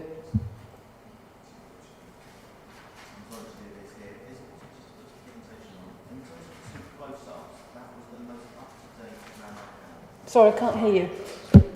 Sorry. So if I go back to the close-ups, I should have had, wrong way. So these 2 close-ups are the most up-to-date coloured-in plan layout, according to our system. And where are the... Right, there's at the bottom of the plan, there's a row of 3 trees. Just above that, there are 2 parking spaces with C on them. I believe those are visitor parking spaces. So am I the right place here? Down the bottom of the map, there's 3 trees in the line at the bottom sorry, there. There's 2 there. So I think the other ones are on the other half of the map. Right, so we've got 2 there. Oh. Sorry, changed the wrong one. This is one. I just don't think, I think we're sort of scrubbing around to try and find it here, and I think, you know, if we're going to make a decision on something of this scale, we really need it in our papers to understand They're there. So you've got the visitor spaces are actually there. Sorry, my mistake. There's, like you say, there's some there and there's some on the other side then.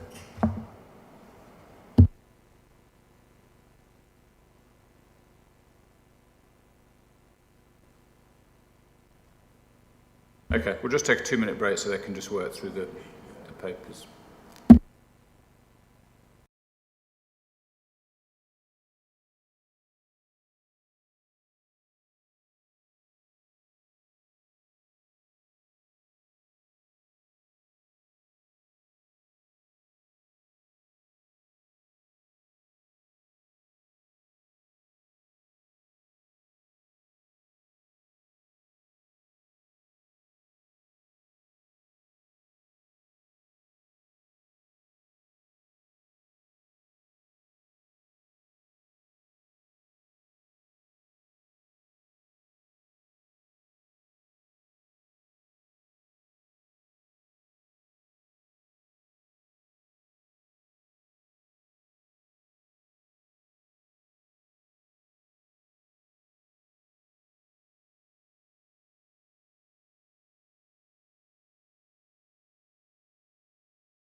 And so, having taken some advice, we're going to allow the applicant, like all speakers, to have up to 3 minutes to speak, and then we have the opportunity to ask questions as we would normally. So I'm happy to hand over to the applicant to speak for up to 3 minutes. You can hear me, okay. Yeah, Adam Bell, Bennett Homes. I just came today to observe. I wasn't intending to speak. I'm not prepared to do so. But in light of some of the confusion that has taken place, I thought I'd offer myself for questions. In relation to the parking, the plans were revised to avoid the triple parking and to provide all the visitor parking. So there may be some discrepancy in your papers, but the parking has been complied with, and I believe Suffolk County Council are happy with the parking proposals. I haven't really got any more to say, so I'll probably end it there, and if you've got any questions, I'll try and answer them for you. Thank you. Okay, questions for the applicant. So can you tell us how many visitor parking spaces there are? Unfortunately, I haven't got that at my fingertips, but all I can say is that that's been taken account of, and the provision has been provided on site. The required number has been provided. Councillor Passman. Yeah, thanks, Matthew. One of the questions I want to know, I know there's no compulsion on this, but what liaison have you had with the parish council and local residents to get them on board with what you're proposing? Yeah. We've not had any face-to-face meetings with the parish. There have been a few emails between us over the long period that the application's been in. We've been asked to take account of the neighbourhood plan and this policy 15, which we have done, and we've reviewed that. We produced a statement, which I think the chairman read out. He referred to that in the ward councillor's statement. I think it was referred to. So we've been through all of the policy and explained how we've tried to comply with it, bearing in mind the fact that this is a reserved matters application, and many of the principles which are outlined in the neighbourhood plan have already been established or cannot be established because of the location, for example, and the situation of the site. Councillor Mansell. Thank you, Chair. Seeing as we now have a representative from the applicant, can I ask some further questions about... I noticed that we have an informative on our recommendation about sustainable development principles, but can you give me any indication about how these houses are to be heated, and do you intend to provide EV charging points for every dwelling? The heating will be by air source heat pumps. I think pretty much all of our homes now are heated by air source heat pumps, and I think from 2023 gas boilers are going to be obsolete. So air source heat pumps. What was your other question? EV charging points. EV charging points. We often do provide them. I'm not sure if they're a requirement on this scheme. If we're required to do so, we will provide them. Thanks. Yeah. Thank you, Mr. Chair.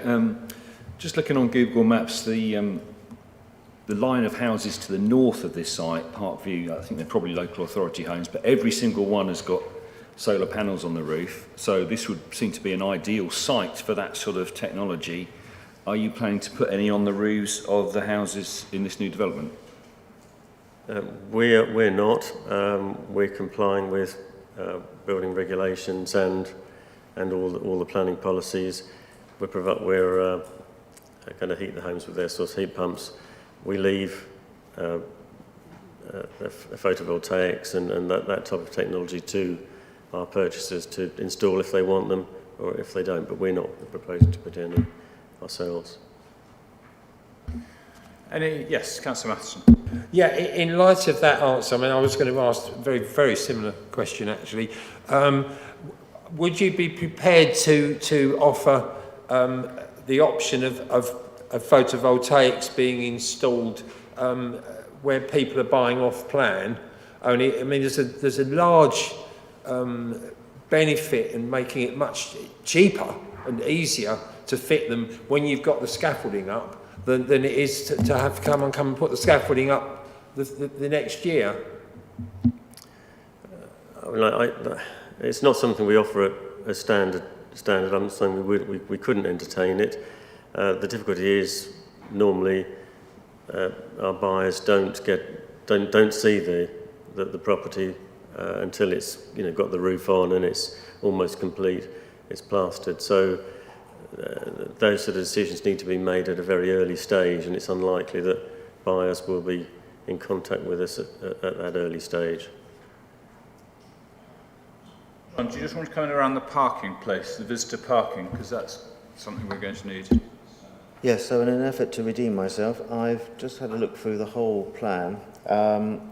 There are in fact 18 visitor parking spaces. I've managed to find them. They're quite hard to find because the way the landscaping is indicated and the line under the landscaping. But essentially 17 is your requirement under the Suffolk County Council guidance, and you've got 18. And they are dotted throughout the layout plan.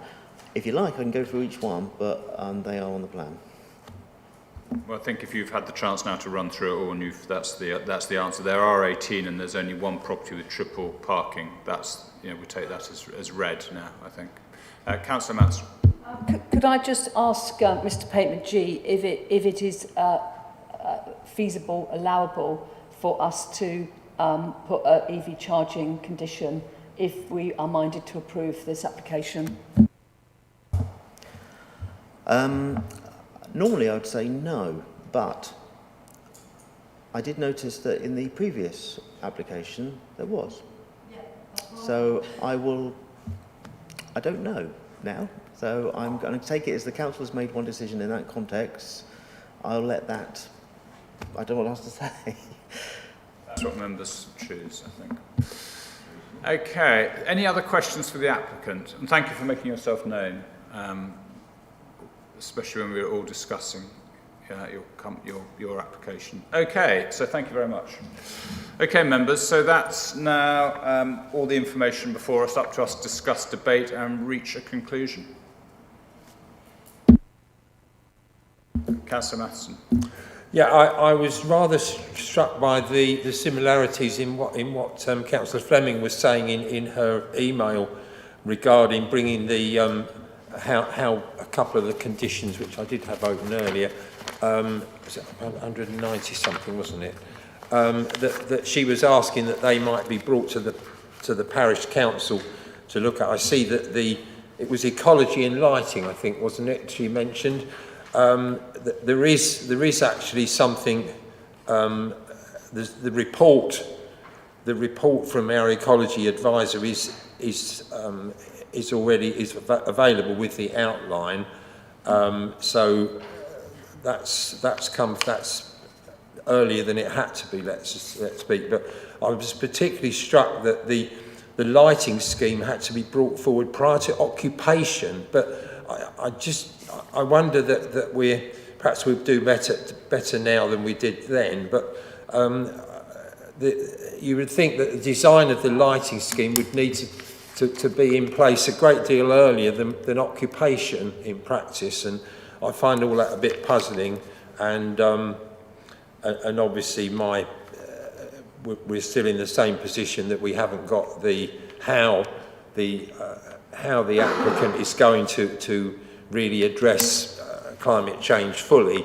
I mean, air source heat pumps are the standard thing if there's no gas there, but I think we have to do better with that. Not necessarily affecting this one before us now, but the stage at which some of these things are sorted out in relation to design needs to be in front of the applicant and thought about when they're preparing the reserved matters, not at the last minute or prior to occupation. John, do you want to come in?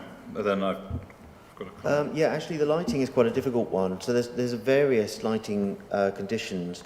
Some refer to any lighting that isn't part of the residential dwellings. This one actually covers everything. Now, because it covers everything, it covers all the domestic garden lights, it covers all the different paths that are privately controlled.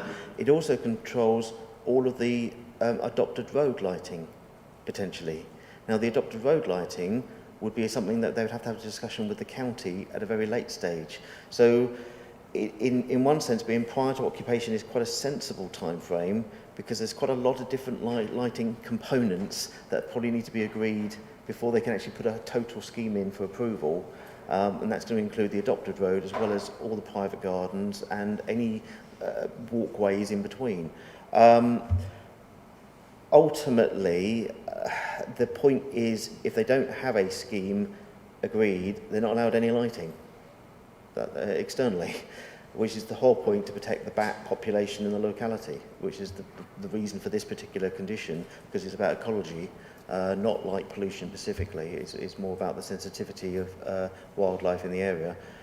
I can't change that condition. Ultimately, it is prior to occupation and is what is before us. Yeah, well, I think that's interesting that the different sorts of lighting are all tied up in there together. Perhaps you could kind of take away and think in general terms about how these various design issues, and obviously the energy and resource one is the one that's uppermost, and we've agreed that that's now should be concurrent with, which is good. I just wonder whether the concurrent with can be, the lighting that needs to be designed in, etc., would be sorted out concurrent with, etc., as well. Just to give that a bit of thought, really. Thank you. Quick question, John. For me, we're in debate now. For me, the biggest issue was the triple parking. The biggest issue is lack of engagement with the parish council. Though the lack of engagement with the parish council, there's not much we can do about it. Not conforming to policy 15 of the neighbourhood plan, it's just really hugely disappointing. But if that's the business approach of Bennett Homes, there's nothing we can do about that. That's just the way it is. And there's nothing the parish council can do. So, there's nothing here that I can find reasons for refusing it, but it doesn't mean I like it. But my question is, how can we, at the request of Councillor Fleming, look at what discussions can take place between us and the parish council in some of the discharging of conditions? Or is that just, normally we wouldn't do that, because once it's approved, it's approved. But what are your thoughts on that? So discharge of conditions are applications in their own right. We do consult, do we? Hang on. I don't think parish councils are automatically consulted, but we have done in the past. I did that with Woolpit recently on some bits and pieces.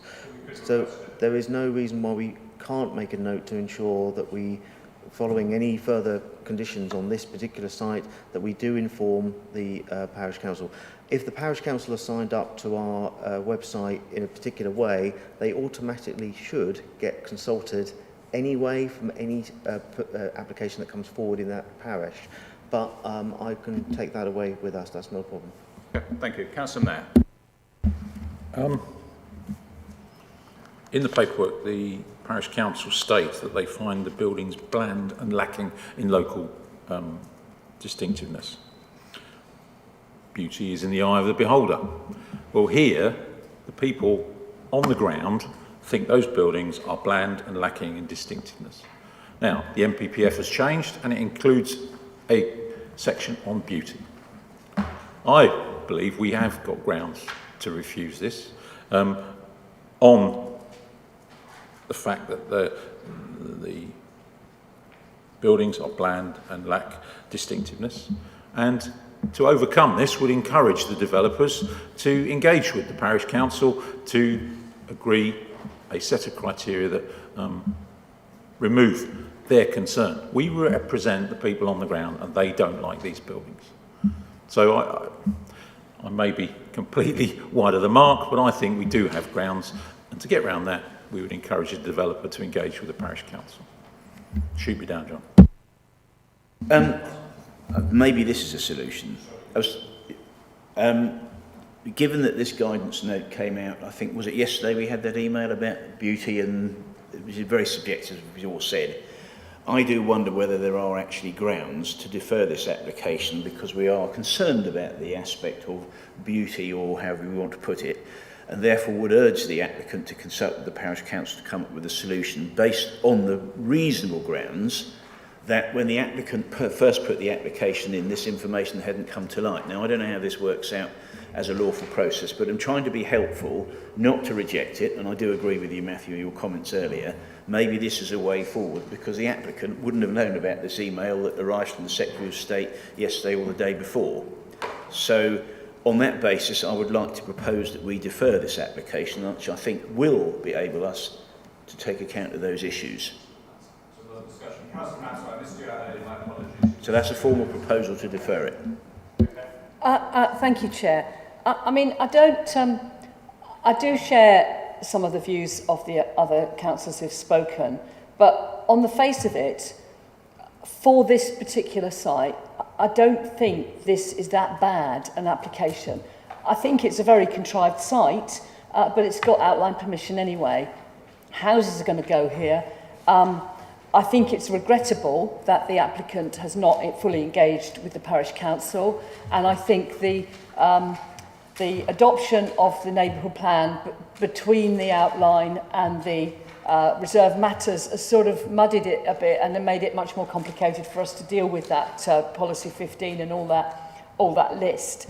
The parking is compliant. There is only one instance of triple parking. I'm not quite sure why, because that plot is huge and they could easily fit a side-by-side parking place, but that's neither here nor there. We can't refuse it on that. The houses are not particularly interesting. I'm not sure. I mean, I prefer them to ones that are pretending to be things they're not. At least they don't have false chimneys. So I'm not convinced that we have got grounds for refusal. They are adequate. They're not on the gas.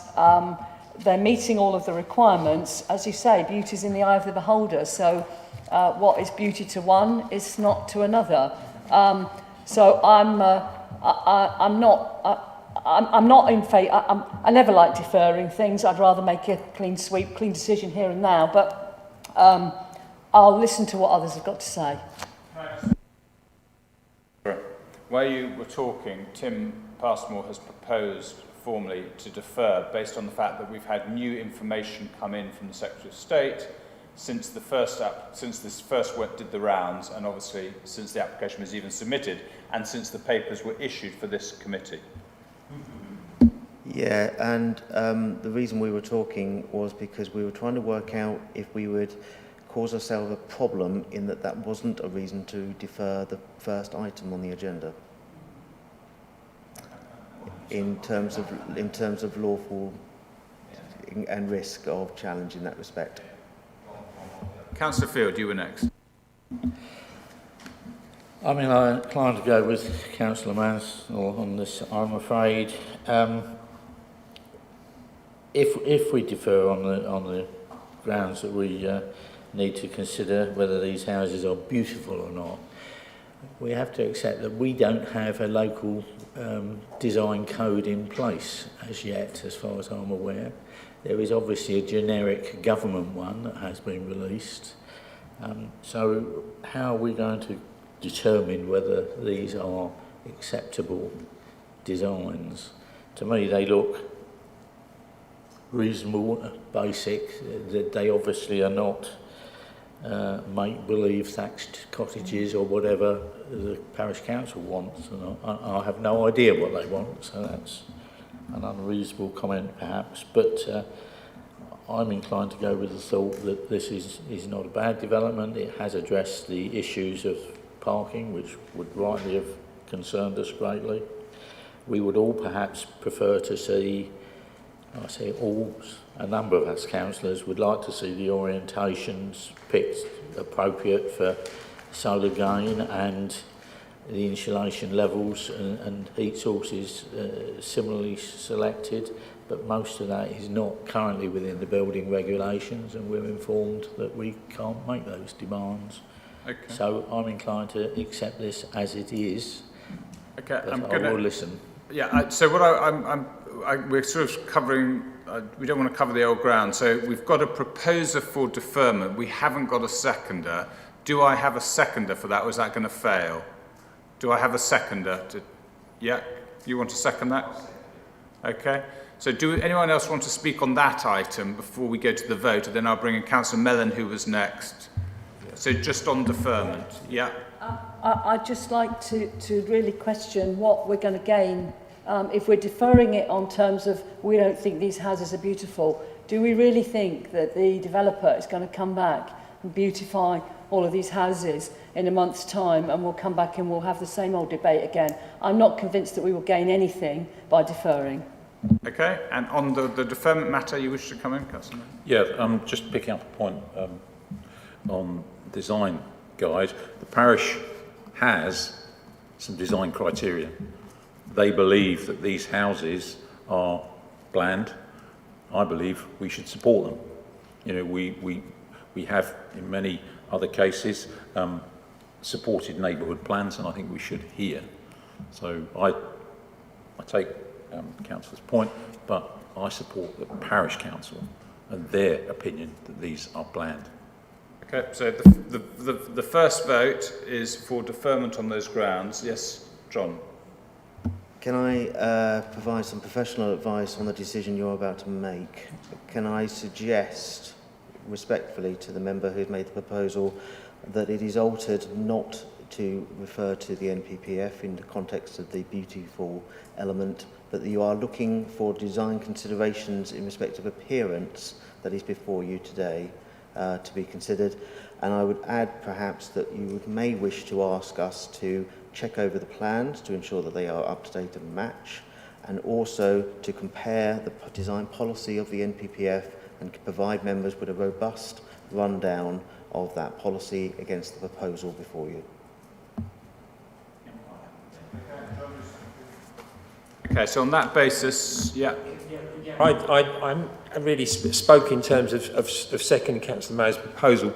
I mean, the other thing that I would look at again, and I think Councillor Field hinted at it as well, is you know, I think it's NPPF 148 that asks the development actually makes the best use of the site, and I think the orientation point is part of that. I don't know what the slope of the gradient of this land is, but the orientation of the buildings is using the site in the best way, and in energy terms it isn't. Is it 148, John, I think?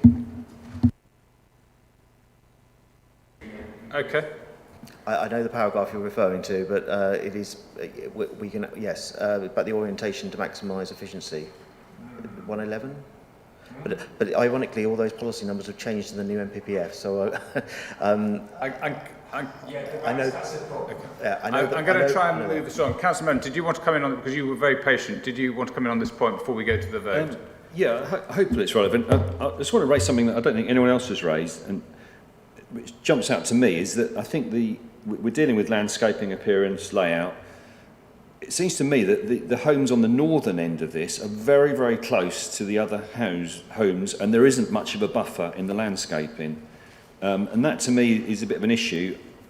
There's potential loss of amenity for the other the neighbouring properties. So that's just another consideration to throw into the mix. Okay, so we've had the reasons laid out by Councillor Passmore and Councillor Matheson as to the reasons for deferring this. We go to the vote on that, please. Thank you, Chair. I've just put that into the ModGov system now.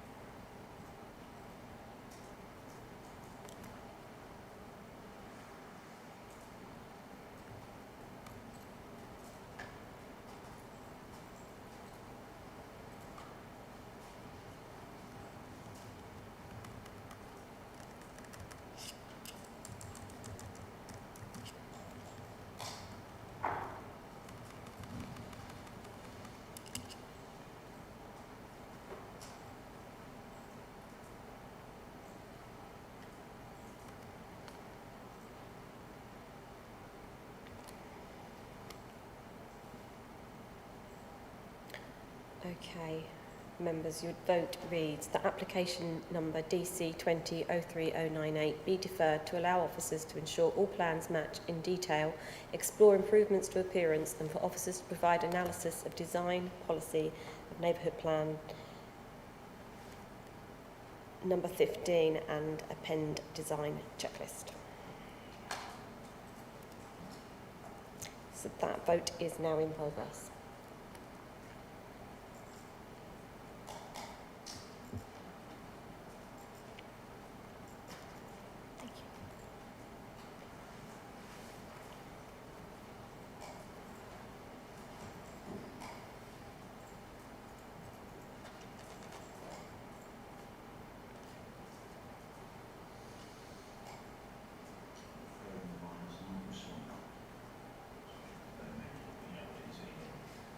So if I could take your vote verbally for deferral, thank you.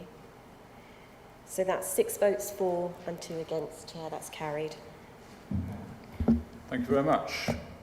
Okay, so we're going to move straight on to the next application, DC 21-00522. Harry Goodrich, are you going to move seats or do it from there? You're going to move seats. Okay. So we need to just clean that. If you can do, you can sit in the middle seat. You're allowed 3 up on that top for the distancing.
Okay, so we now move on to the last application before us, DC 21-00522, land south of Little Owl Lodge, Ashfield Road, Norton.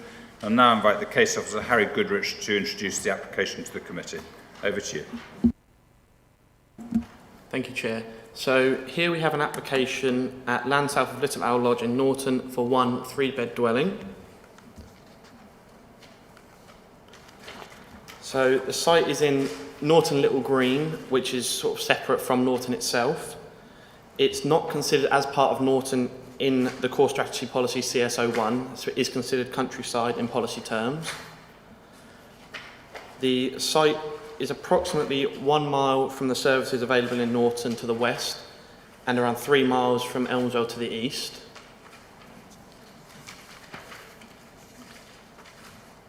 So the site location shows access drawn past Hayden's and access past Hayden, to the east.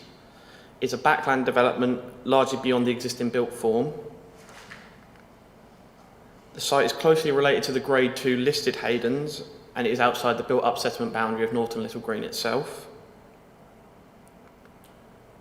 So here we have a block plan showing an L-shaped dwelling with 2 parking spaces off to the side and the previously developed buildings to the north.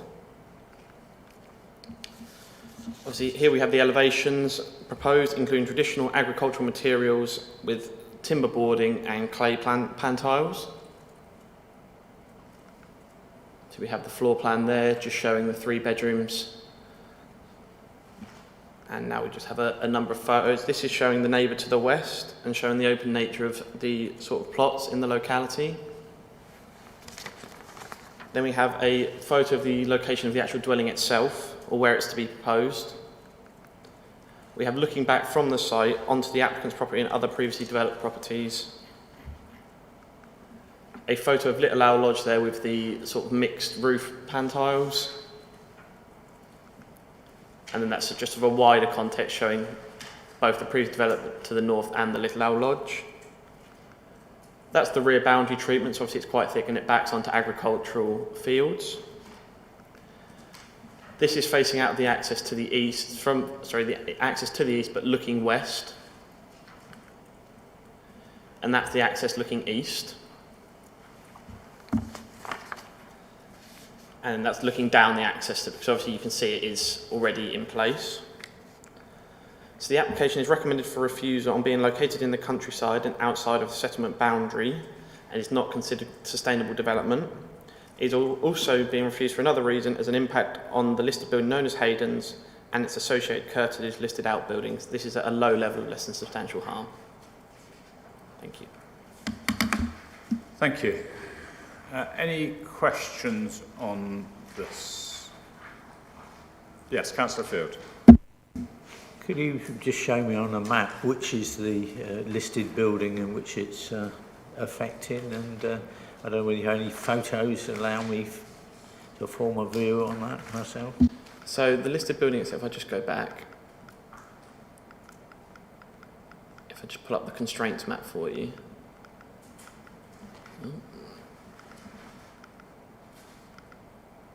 So the Hayden's is the orange one, just slightly to the north, sort of northeast of the site, L-shaped building. Does the laser work? The mouse. It's just there.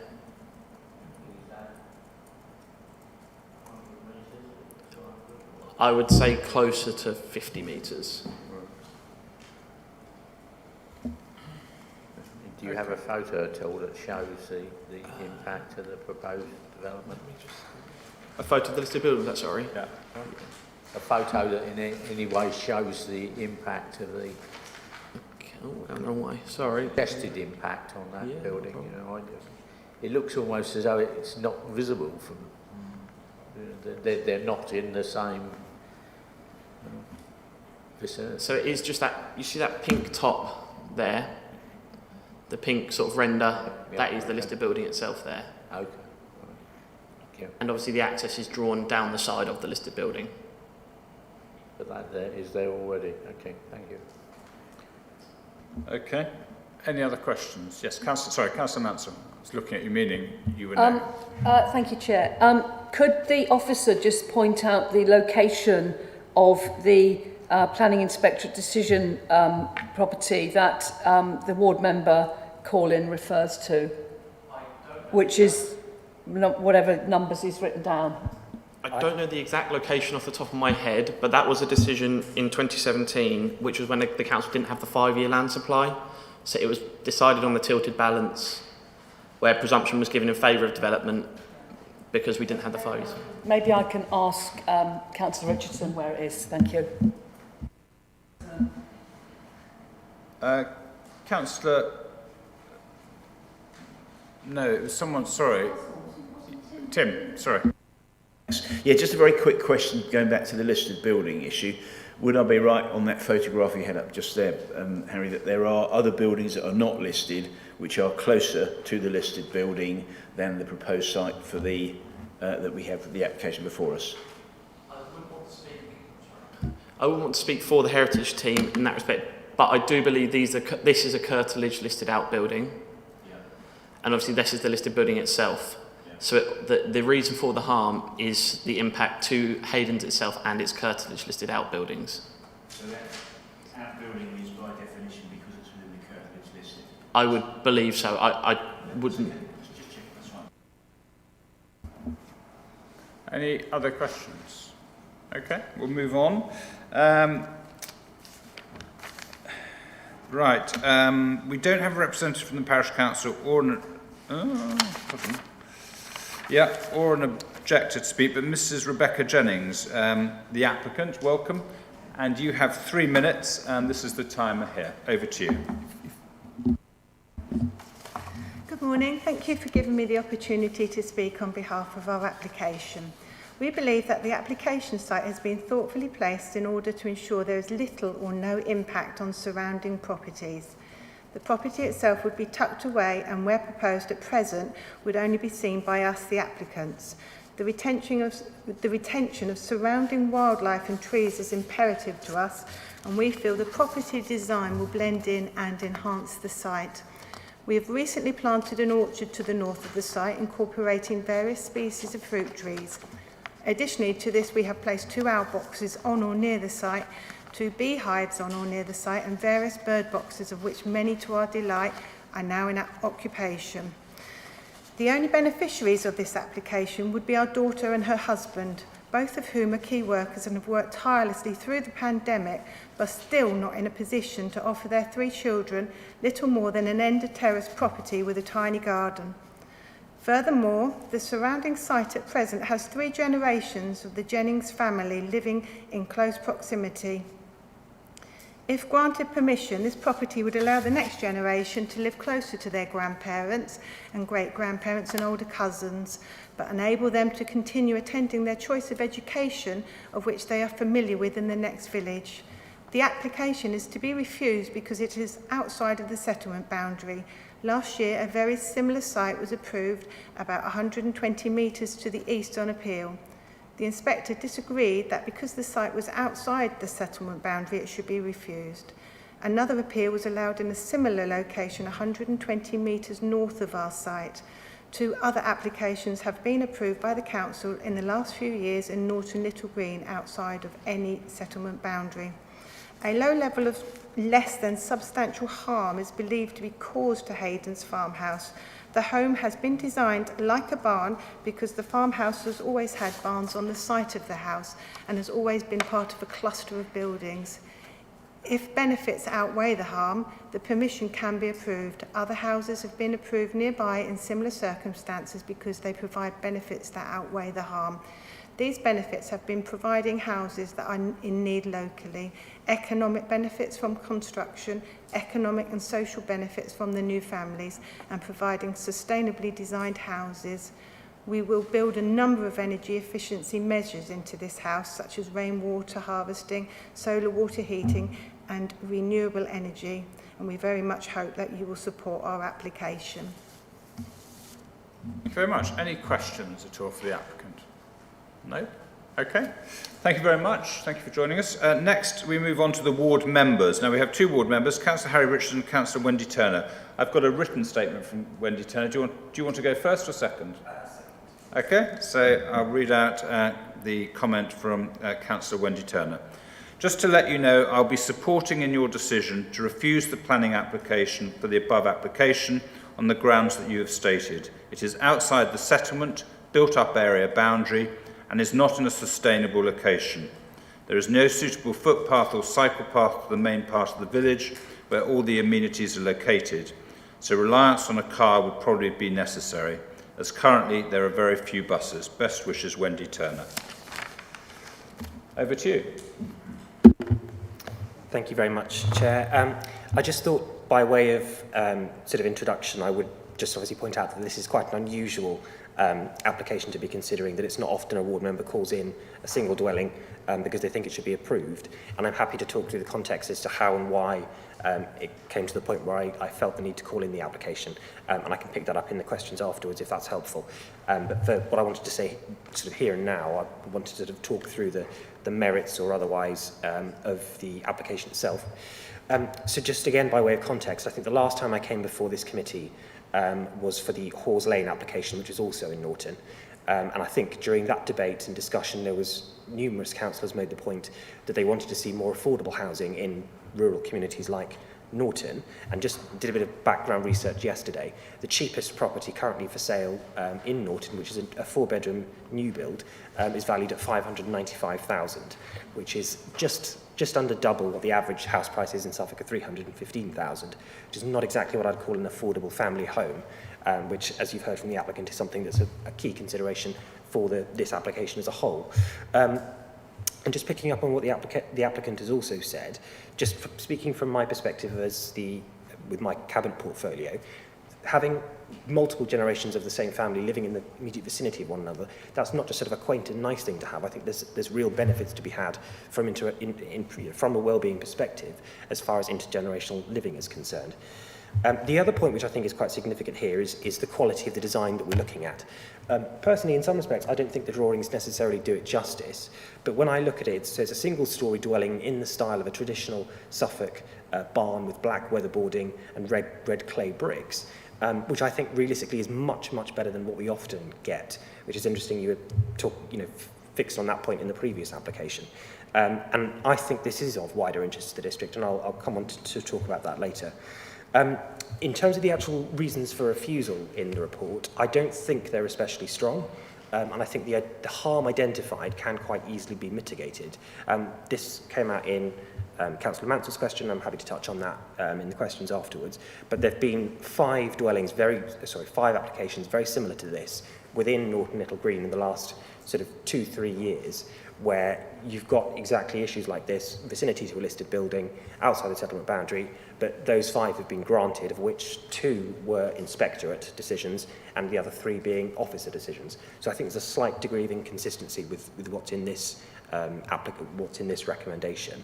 In terms of the sustainability point, again, there is that precedent from what the appeal inspector said initially for the property that's about 120 metres to the north of this site. There is a bus stop located in this part of the village as well, and given the fact that you've got multiple family members living immediately adjacent to this property, I would imagine there's opportunities for things like car sharing. So I think we can mitigate that to some extent. On the open countryside point, I wouldn't necessarily agree with the conclusions in the report. As far as I can see, the piece of land itself is not agricultural land. It offers no public amenities within the hedgerow of the existing dwelling. So effectively, it's just private land that doesn't have any wider sort of value or amenity that it offers. And again, as far as the heritage is concerned, this was picked up in the questions. I wouldn't say that this dwelling is in the immediate vicinity of that listed building. The curtilage is perhaps another issue. But just looking at the application that I referred to earlier, to the north of the site, they've got a local, very close precedent for that. And similarly, within the last 12 months, there have been similar applications in Elmswell and Wiveston that centred around a very similar problem. I've got the reference numbers for those, but I can give you those if you need them. So from my perspective, although there is that degree of distance and the question of how much weight you attach to that, personally I think that's something, if you were concerned about it, you might be able to mitigate by way of attaching conditions for additional landscaping, for example. Then turning, which I always will try and sort of be conscious of whenever I'm giving representations about planning applications, is think about, okay, well, in policy terms, what are the reasons for approval? So just picking out the MPPF, for example, there's paragraphs 78, 79 and 80, which all talk about the appropriateness of building in the open countryside and of rural communities more generally. So paragraph 79 talks about the preference for building new dwellings where it will enhance or maintain the vitality of rural communities. And for part of the reasons I've talked about with the family circumstances, the lack of affordable housing, I think this is a perfect example of where a development is going to achieve exactly that. And secondly, paragraph 80 talks about the fact that you can build if it's isolated and in the open countryside if. Now, I don't regard this as being isolated or in the open countryside personally. It's my subjective view. I think it's quite close to the existing built-up area. But even if it was isolated and in the open countryside, you do have a degree of flexibility if you think the design is exceptional or if it raises the standards of design in rural communities. And I think it does, to be perfectly honest. I would love to see much more of this style development in my ward, relative to some of the larger ones that I have in Thurston. And I think this is the kind of design we can use as a benchmark for the quality of design that we see in future rural developments. And again, did not know this until Mr. Isbell mentioned it at the beginning, but I think this beauty aspect and question comes into to exactly that. I know we have got a technical definition for what we mean by that, and there's no, obviously, policy that I can point to, but I think it's a relevant point that's worth considering. So then just finally to wrap up, obviously this comes down to a balance between the benefits and the harms, and the weight you attach to each. Personally, I think the harm is very limited. Admittedly, in a similar regard, the public benefits from the application are more limited because it's from a single dwelling, but I think the design beauty aspect does represent a broader benefit to the public, and although it is a purely private benefit, the delivery of a new home for a young family with substantial local roots is something that I hope you would support and agree is something we want to see. So that's what I wanted to say, Chair, but I'm happy to pick up some of the other issues in questions. Thank you. Thank you. Can we just have clarity, because the ward member said that there have been 5 applications approved, some in the last 2 years on appeal that are very similar. Can we just have clarity about those applications, please?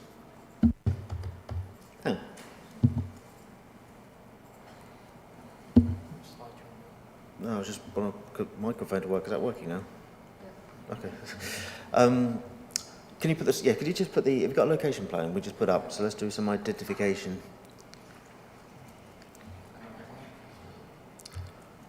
So the appeal site referenced in the call-in is a 2016 reference. If you can just show that. So that was essentially, if you go left, there, down, that spot there. So that's the appeal site that was being referenced by the ward member. That was allowed on appeal, having been refused. Essentially that sits within the countryside village designation and will be part of the proposed settlement in your upcoming joint local plan. So that was that one.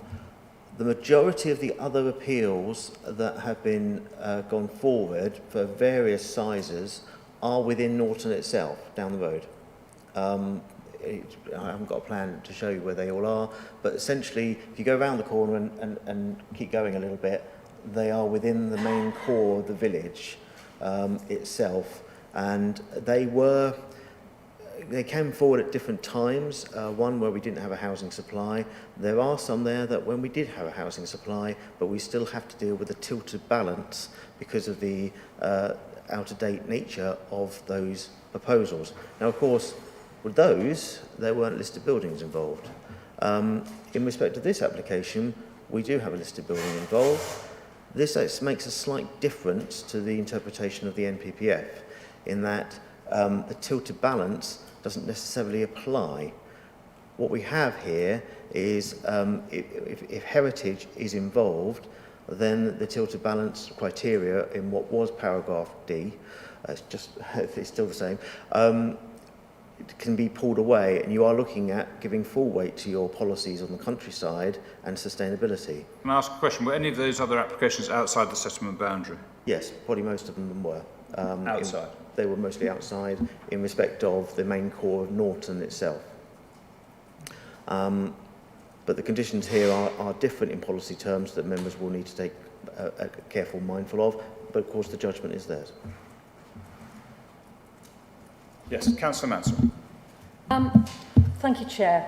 I am familiar with Norton Little Green as it used to be part of my ward. And could we just have some clarification about the proposed settlement boundaries in our new joint local plan? Because in the existing settlement hierarchy, I believe the only settlement boundary in Norton goes around the core of the village by the 1088. In our proposed draft joint local plan, there are 2 areas in Norton Little Green which have their own settlement boundaries. I'm not sure I've got the most up-to-date version, but the one I've got in front of me looks as if this particular site sits within one of the proposed settlement boundaries for Norton Little Green. Can you please confirm whether I'm right, or perhaps you could clarify the situation? Thank you. Yes, I've got it in front of me. Bear with me, I've got to zoom in. Is there a way of showing that? That's the infill. That would be it. Have you got the plan? Oh. So, what do I use as a... Use the church. I suppose. So you got the yeah, okay. So it's still outside, isn't it? Yes. So the existing rectangle building, if you can just of the current property there, that would be inside the settlement boundary proposed in your joint local plan, but the site that is proposed, which is the etched area to the south, is outside. I want to come back, Councillor Mansell. Can you put your version up on the screen, please, of the settlement boundary? How do I do that? Because the one I've got is not like that. That's why I just want to clarify. I just want to see the two separate ones. Right. I mean, maybe it's not the right version I've got, but it's called Joint Local Plan July 2019 Part 3. Which one have I got? Let me. Has it been changed? I'm not aware of any changes, but let me download the latest and just check.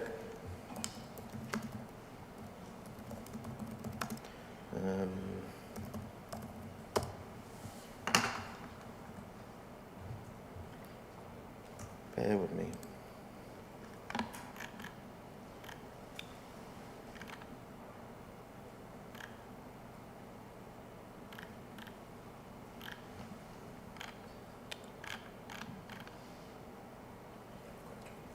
Have you got it? Is that version the same as one I've just... Yeah, it's the same, isn't it? It's the most up to date. Okay, we've got it to show.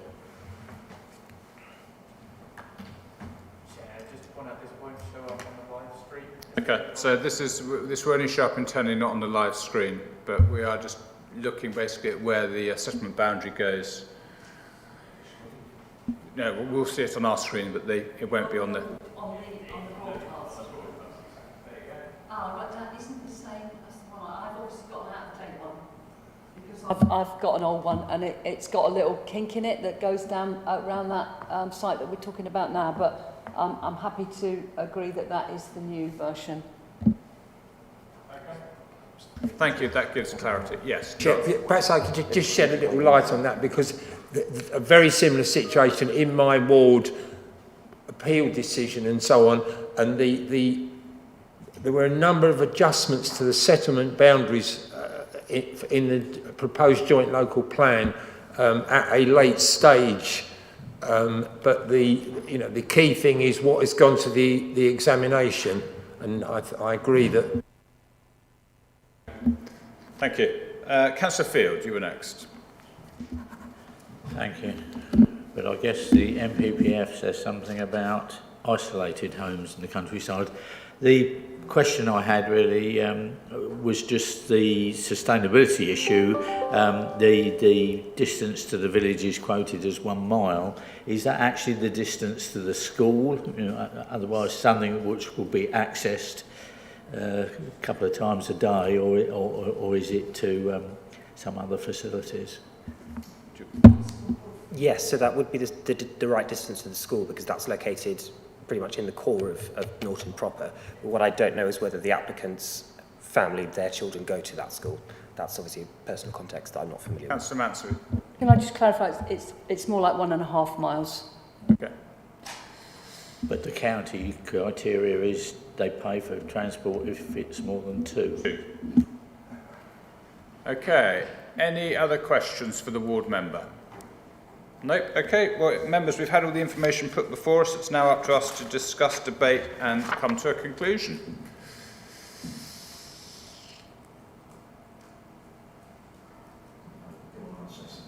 Councillor Passmore, you want to get the ball rolling? Thank you, Chairman. Well, this is quite a difficult one to decide, because on the one hand, I can understand entirely why the officers have recommended refusal. That is their role. They have to stick to that. But then we are here as a committee to determine what we think, taking on board their advice.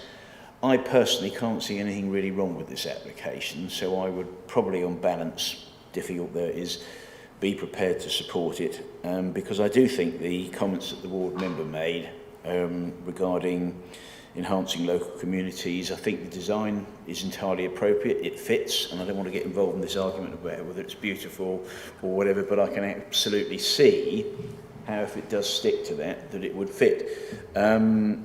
So I am minded to support that. I mean, if it was to be supported, and I'm not making a formal proposal at the moment, clearly there would have to be the conditions, the ecology, sustainability, arguments regarding energy source, all the usual things that we put there. That's really, really important.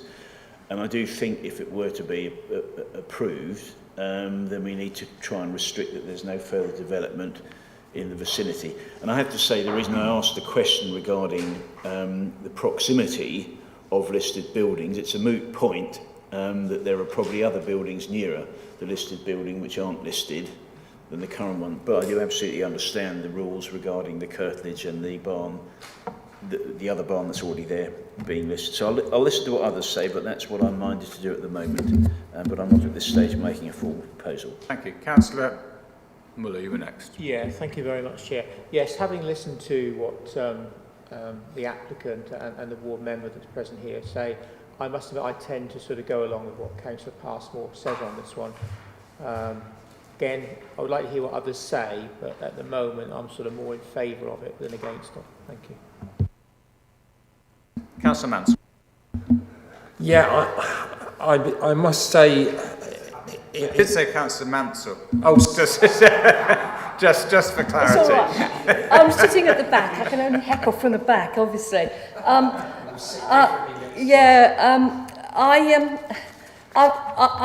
a bit in two minds about this. I think, in a way, it's odd that the proposed settlement boundary changed between our draft submission and the actual submission. I am familiar with this particular village. The parish council are not supportive of the application, and neither is the other ward member. And I think, although there might be a bus stop right outside the driveway or just down the road outside Manor Farm, it's one bus a week. There are no pavements along Ashfield Road, Norton, and there are some boggy footpaths, overgrown footpaths that you can get to the church. But it isn't, in my opinion, a particularly sustainable location.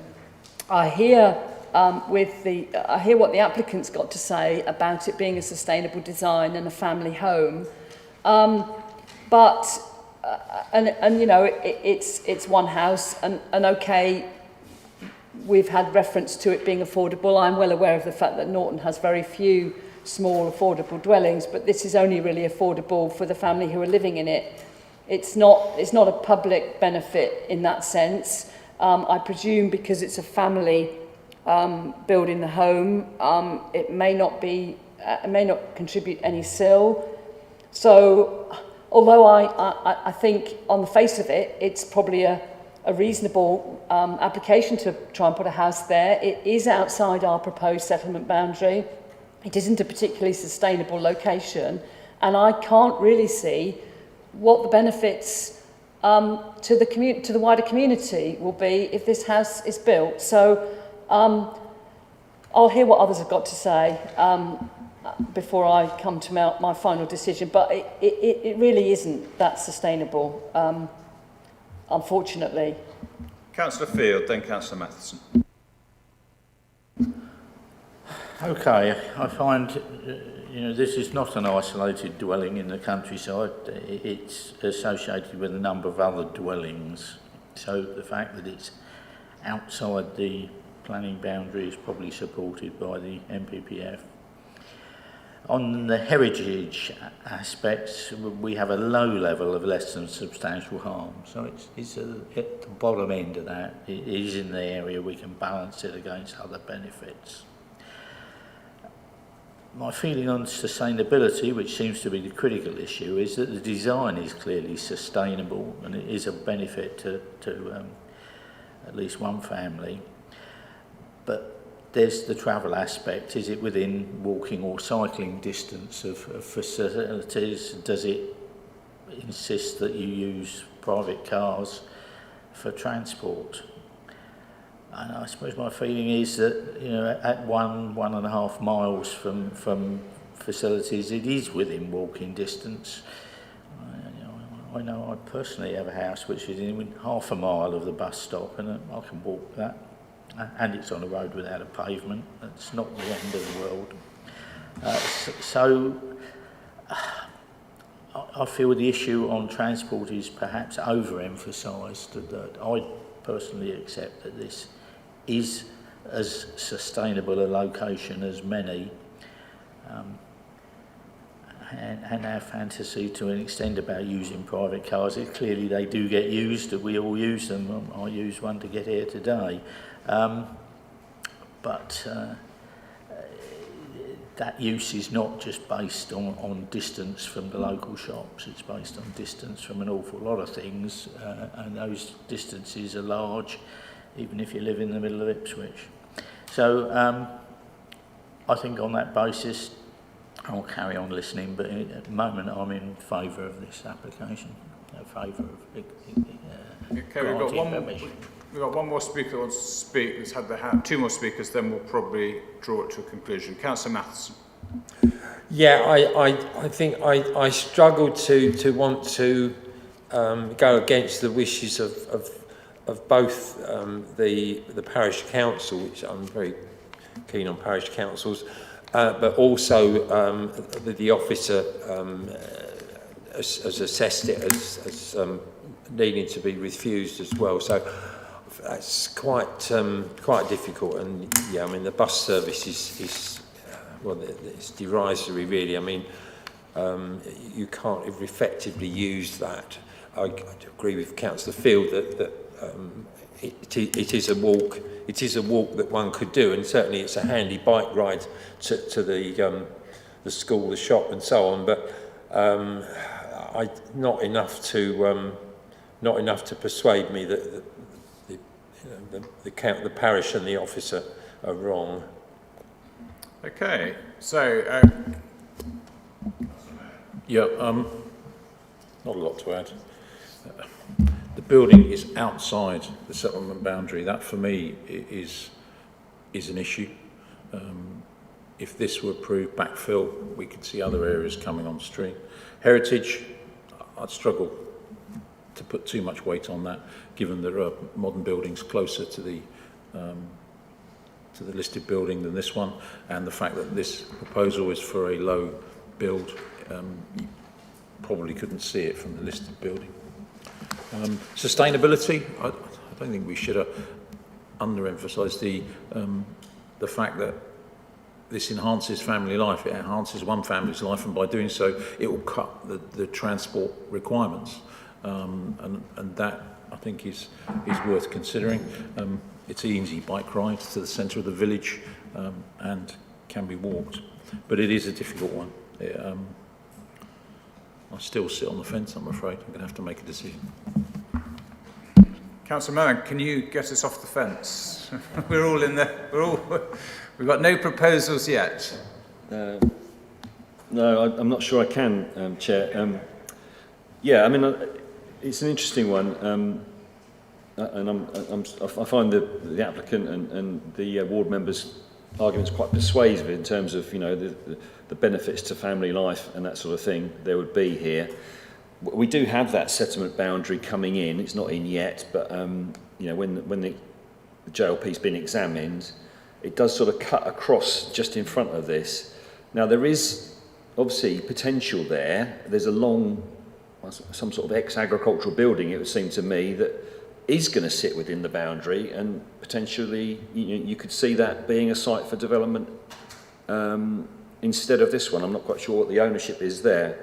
But clearly, it is a long way from facilities. Now, having said that, there is other development going along on Ashfield Road. You drive down there and there's quite a few building plots being built out at the moment. So we clearly have approved various things along here. But yeah, the argument about distance from facilities I find quite persuasive.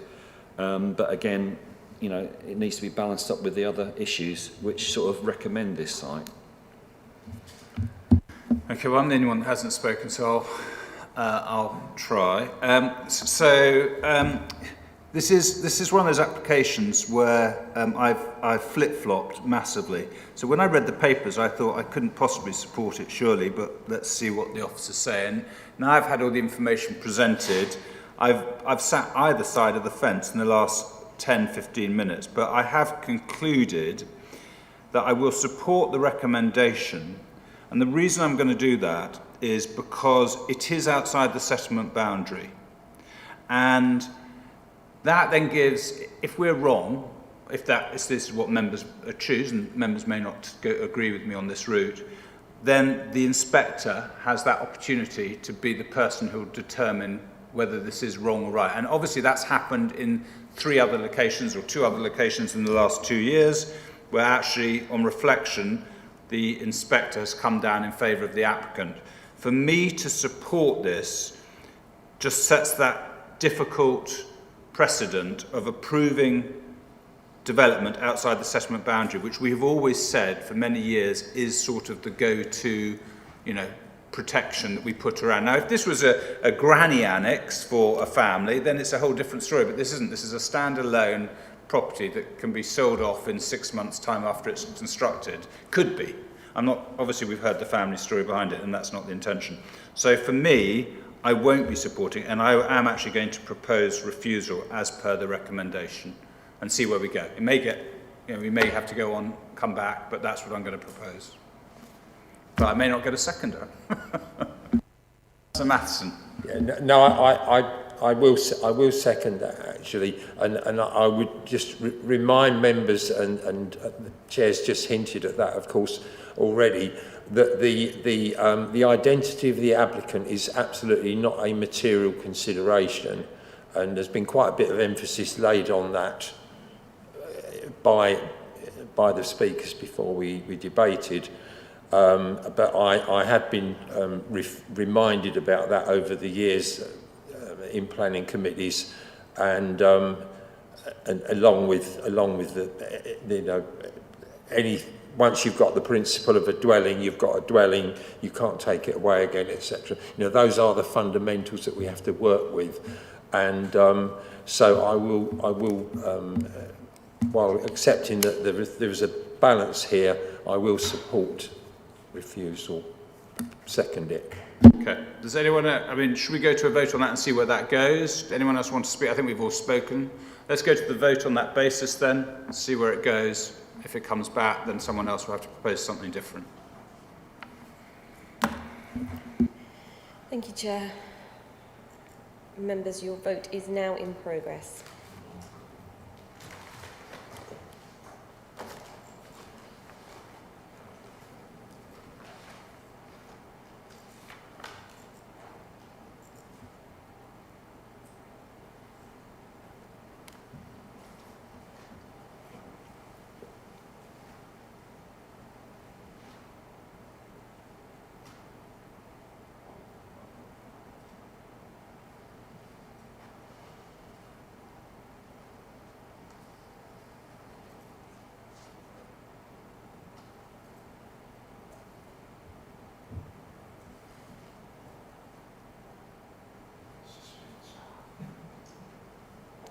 Thank you, members. Chair, that's 6 votes for refusal and 2 against. Okay, members. Well, thank you for today. There's a formal bit to do. Okay, do we have any site inspection requests that need to be reported to the committee? None received. Thank you very much. Okay, so I formally close the meeting at 12:30. Thank you, everyone, for joining us.